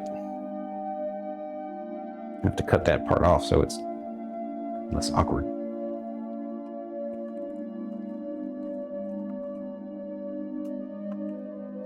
Well, that worked out. Making it work. Making it work. Part of it is his model's kind of extra wide. All right. Okay, so Inspector Dread has put you guys in a protective force wall bubble. And now BonesyJonesy, it's your turn. There ain't much I can do. Do I see approximately where he disappeared? Yeah, you can sort of memorize the spot where he vanished at. Okay, I am going to. Thank you for the raid. To the best of my ability. Thank you for the raid. To the best of my ability, lob a fireball because I have 150 foot range with a fireball. So last place I saw him, I'm gonna huck a fireball at him. Perfect. All right. Have it detonate just around that space. Big 20-foot radius sphere, so it's quite all right. big. I'm rolling his deck save because it's a 20-foot radius sphere, and he moved his full move, and then went invisible, which is an action. So he didn't actually get to move anywhere else. So you definitely are going to hit him with it. Cast to 4th level. So it'll do 96. What's the DC? DC 17 deck save. Okay. He succeeded on the deck save. Okay, so he takes half damage. Yeah. 41 fire damage. Nice. All right. I rolled a 3, so 6, he'll take 2, 4, 20. 2, 6, 6, 6, 6. So yeah, 20. For a brief moment, you see his body light up and sparkle and smoke. So I'll say for one round, his invisibility is kind of like, you'll have a disadvantage, but at least you can target him. He's still up there. Yeah. That's pretty good, Bonesy. Good job. And I'm going to get bonus action on myself. He inspires himself. That's awesome. Just give him like, that was good, buddy. You can do it again. Let's go. Yeah, Ursus, what you going to do? It's your turn. Well, there's not a whole lot I can do, seeing the guy is up in the fucking air. So. Well, and you're currently inside a force cage. Yeah. I mean, not technically a force cage because that's an actual spell, but you're in a effectively like the same thing. I don't think we have like healing potions or some kind on us, do we? Don't think we got those. No, I mean, healing potions don't really work for you guys, so.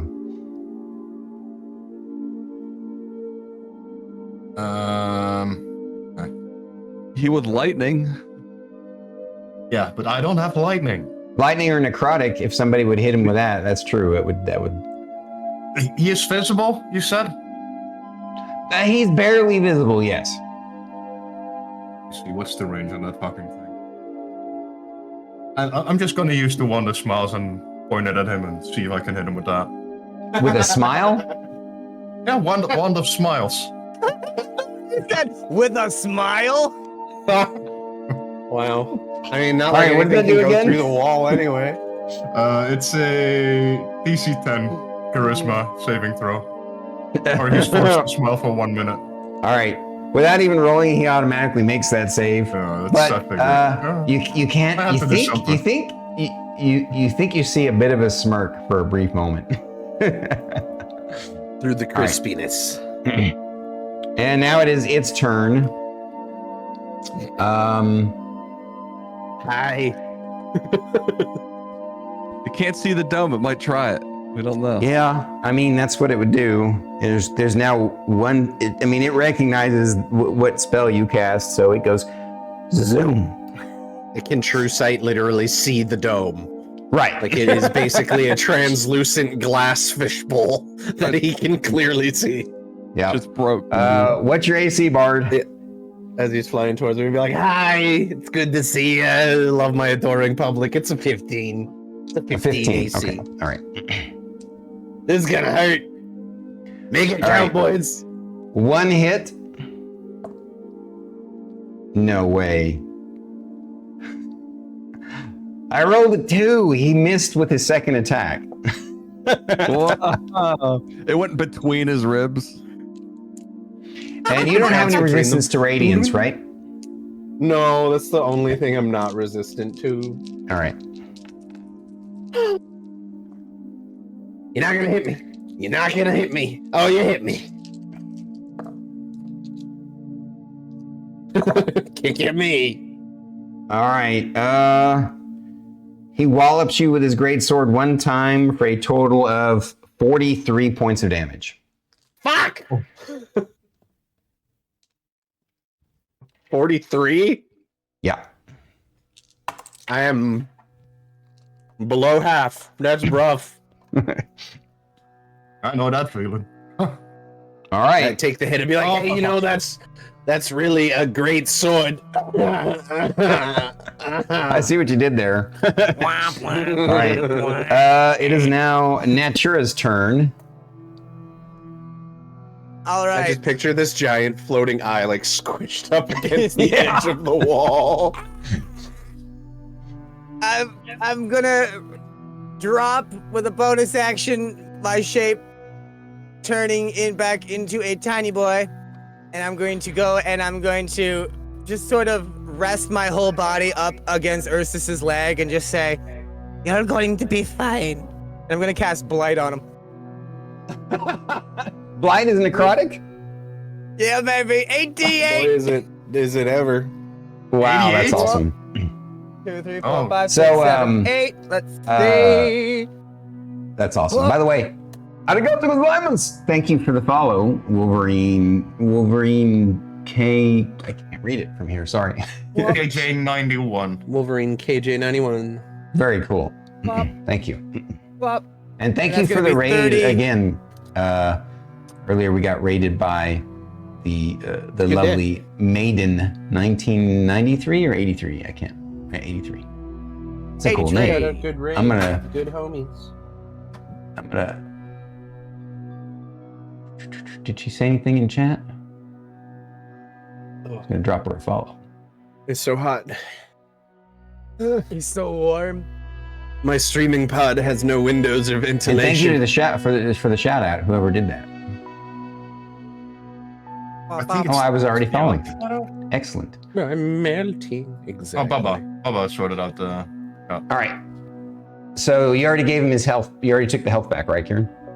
Yeah, no, I'm waiting to see how much it was. 30. 30. Okay. And that'll be me. Cool. Inspector Dread, do you keep the wall up or do you drop it and do something else?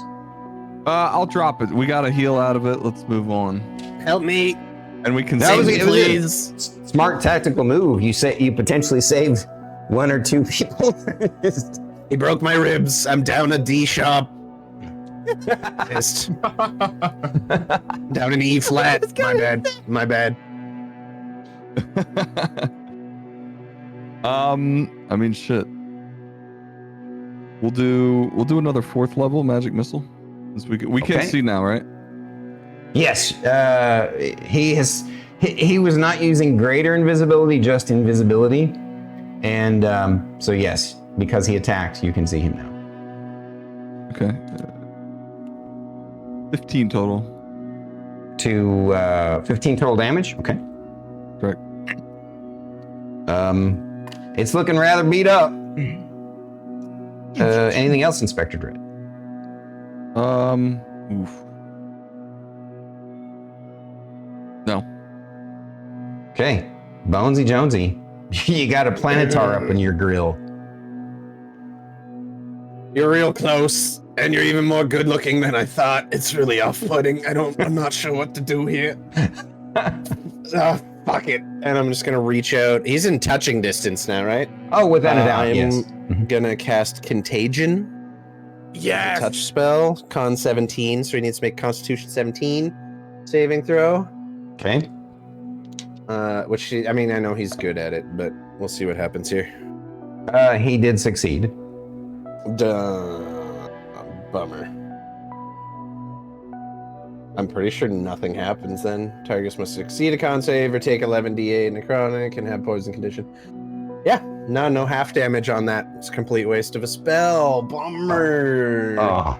Well, you tried. You were hoping to get lucky. Poke them. And usually when I death poke people, they get like all plaguey and gross, and it's not happening. I'm gonna poke his ab one extra time. Like, those are real. Wow. You look like you're photoshopped, right? That's really all I got. That's not good. That was my last 5th level spell slot too. Fuck. All right, back to the top of the round, Ursus. Help me, please. I'm gonna take out my great axe and see if I can focus the guy on me by implanting my axe into his shoulder blades. So you're gonna close the distance. It's less than your movement. You're gonna close the distance and attack him? Yeah. Hurry up. You have advantage because you're flanking with the bard. Okay. I'm helping. 24 to hit. That hits. Your second attack? Second attack is a 32 to hit and not 20. Oh, a nat 20. Okay, so that's a crit. Let's. The way I do crits, I don't know if we did a crit last time, but the way I like to do crits is something I started recently with the newest campaign, and that's that you take what damage you would have done and add it up as if you already rolled max, and then you roll your damage and add that to what you had. So you're rolling what, a d12 with your axe? Yeah, a 1d12 plus 8. That's my normal damage. All right, so your damage maxed is a 20, right? Oh wait, Yeah. plus the 3, or did you add that plus 3 in from your barbarian? No, I did not. So it's Okay, 23. So 23. So I'm gonna write that down, and now you go ahead and roll as if you hit. And we'll just basically add this 23, and you just do your 2 attack roll damages and add them up, and we'll add the 23 onto them.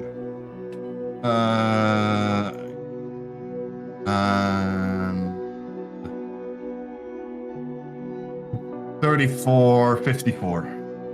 54 added to the 23? 57 total. Including the 23 or before we add the 23? Including the 23. 57, okay. So your barbarian friend runs up behind him with his axe and goes shing and takes one of his wings off. and shing, and takes one of his wings off and his arm off at the same time, and the guy falls over and starts to dissolve in a radiant pool of goo as you have defeated the Planetar. And it's got the bard, you know, because he's looking right at him, he sees the look on the Planetar's face of like, what the fuck? I died. I'm gonna do like a really slow like wave where each finger kind of waves independently. Bye. And then I'm gonna do the motion of spitting on him, which I cannot physically do because I have no tongue, lips, or salivary glands. So I'm just gonna be like, It's like a wind chime sound. All right, you guys got there. I think you took your licks. She kept on ticking, and you beat the snot out of that big blue man group reject. ow. So well done. You all look around and realized that was it. They were supremely confident in their protector, their occupier, which your character is like, holy shit, you know, we had a hard time here. But you did it. Well done. With that, I'm gonna kind of assume that you look around and start inspecting the rest of the town for any potential stragglers or whatnot. And if it's okay, since we're getting close to wrap up time, I guess technically we still have another 30 minutes, but I'll just kind of describe exposition, what you guys do. As you start to clean up and rest, you would take, you look around first to make sure that there's no more threats, and apparently there aren't anymore. You recognize that going down this road here leads, and then it turns in the village at an angle and ends up going towards that shiny, bright cavern in the distance. Just at the not too far off, obviously, within 120 feet of that corner, is that cavern that you're pretty sure, based upon the maps that you were given, wasn't a tunnel that existed previously to access this town. And so you're pretty confident that's where you want to go next. But before you do that, your secondary mission was to find as much necrophagic residue to potentially bring back. And I believe I gave you guys like some sort of bag of holdings, right? Yes, you did. I think we got a bag of holding as well, yeah. Yeah, gotcha. All right, so you collect up enough necrophagic residue of the citizens that you think after some time, the leaders that be back in the necropolis will be able to refashion at least a third to maybe a half of the residents back to unlife. And unfortunately, a lot of them were so destroyed that you can't get them all back.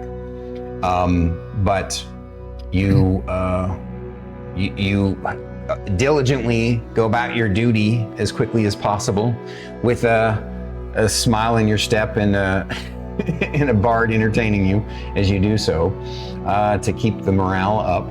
But honestly, you guys are super excited. You just beat a fucking angel. And but now you're like, what's gonna come next? After you spend the time clearing out the town and getting things out of character, out of curiosity and out of character, would you guys take the time to try and put out some of the fires that are occurring? I would actually suggest to use the second scroll with 50 words to inform the city that we've cleared the threat. And we gave you more than one scroll? Yeah, we got two times a day, 50 words. Yeah. Perfect. Okay. Then we inform them, and maybe they can send people to collect the residue, so we can continue to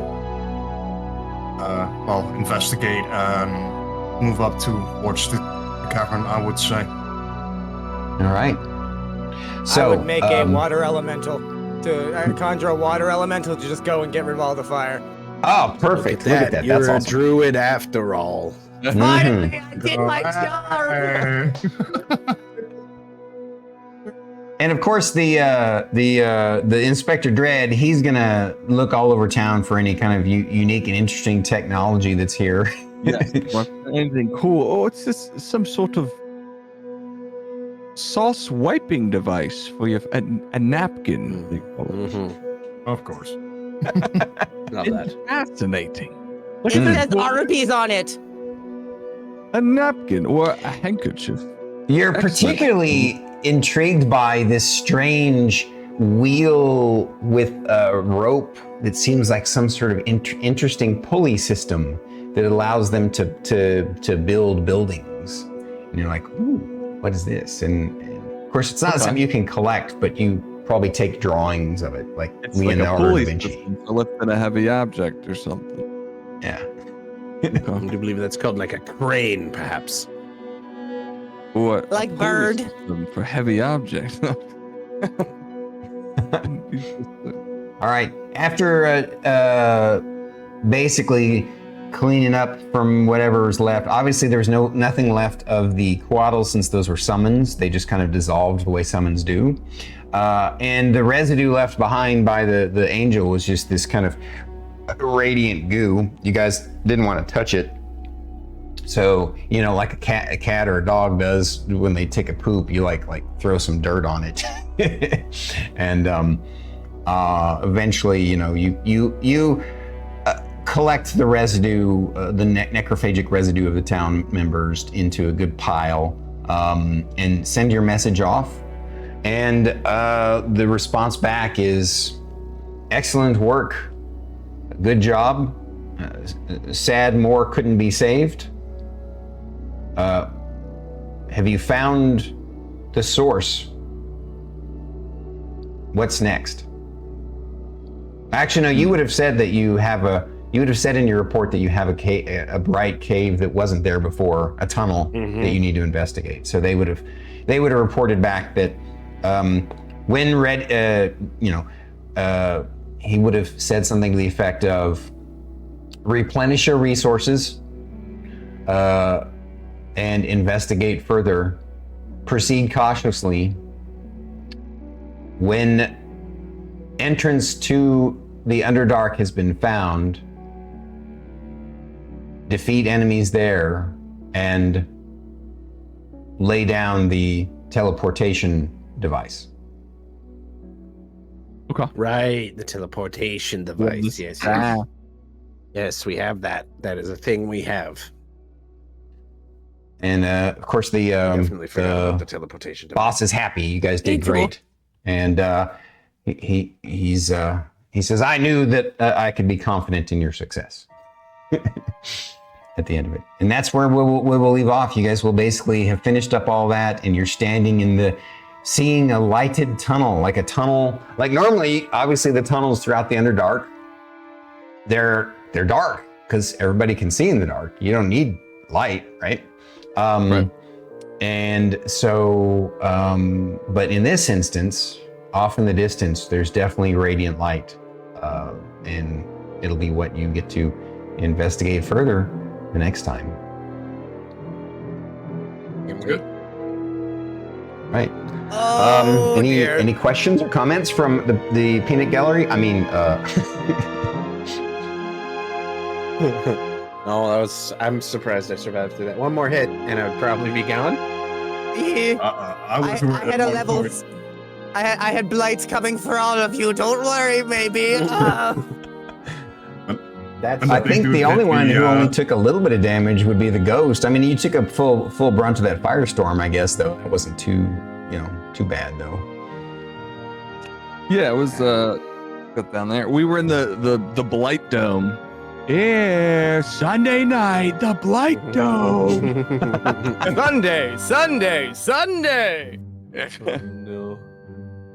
I lived. All right. I'm Very half good. my HPs, but I lived. Guys, I want to once again thank all these guys for being here today, for their patience of us having to miss a couple of weeks ago. I'm looking forward in another 2 weeks for our final session, session 3 of the Champion Killers of the Necropolis. You guys are amazing, and make sure that you please click on their links drop them the follows, send them all the biddies and titties, and support them in their endeavors on Twitch, because that's what we got to do for each other here. And I'm gonna let each one do their own little personal sign off real quick before we raid out, while I'm looking for somebody to raid out. And I'll start over here with Rusty. Okay. Hey everyone. Again, I'm RustyTonixRPGs. I do a lot of RPG content. Kind of taking a little pause right now because work be busy as hell. But if you're interested in more D&D, you can catch us Monday nights at 6 p.m. Eastern on my Twitch channel running our campaign. So check it out sometime. Thanks again for having me, Stormy, as well. Always a pleasure to be here. I'm looking forward to the next one. It'll be good. Awesome. And the next one over is going to be Ryan. Hello, I'm RyanGeeWhiz. I'm just a silly little gay guy on the internet. But I do sometimes play games. I do fun drawings. I'm singing, I'm dancing. Come over, say hi. I'm going to play Ocarina of Time tonight. I usually do hardcore WoW on Sundays, but we're moving that to tomorrow before we do a little D&D with the boys. Oh, yeah. Hell yeah. And definitely don't forget to catch the master D&D crafter Rusty Tonix tomorrow on his D&D session with RyanGeeWhiz. I gotta admit that Rusty's production values on his D&D exceed mine by a long shot, and he inspires and encourages me, and you guys are in for a treat. You're amazing. You flatter, good sir. Next over there in the sexy wife beater, Mr. Tarkonix. Yeah, I'm actually streaming tonight. I would much rather go watch Ocarina of Time, so go watch Ryan, but I'll be doing Celeste challenge run. I'm doing some Deathless stuff. And yeah, dude, thanks so much for having me. I had a good time. Appreciate it. You bet. Thank you. And lastly, my fellow streamer, Stormkeep, the Lord of Bushido himself, Kirinshikato. Your turn. Yeah, I have not been very active with streaming because work and the heat is, it was too much. Then having a stream PC and a game PC on, that would just add to the heat. So I have not been as active as I should be. Hopefully this week I will be back on Tuesday, and I'm either going to be starting with Doom the Dark Ages, or I'm going to continue with Once Human. Ooh, I can't wait to see Doom the Dark Ages. I eventually want to play it, but I'm enjoying watching people play it. So looking forward to that. Looking forward to all of their content, and looking forward to the next time that we get to hang out. I appreciate you all. We're raiding out now. Have a wonderful evening and weekend. Bye, everybody. Thanks for having us, Stormy. See ya. Thank you.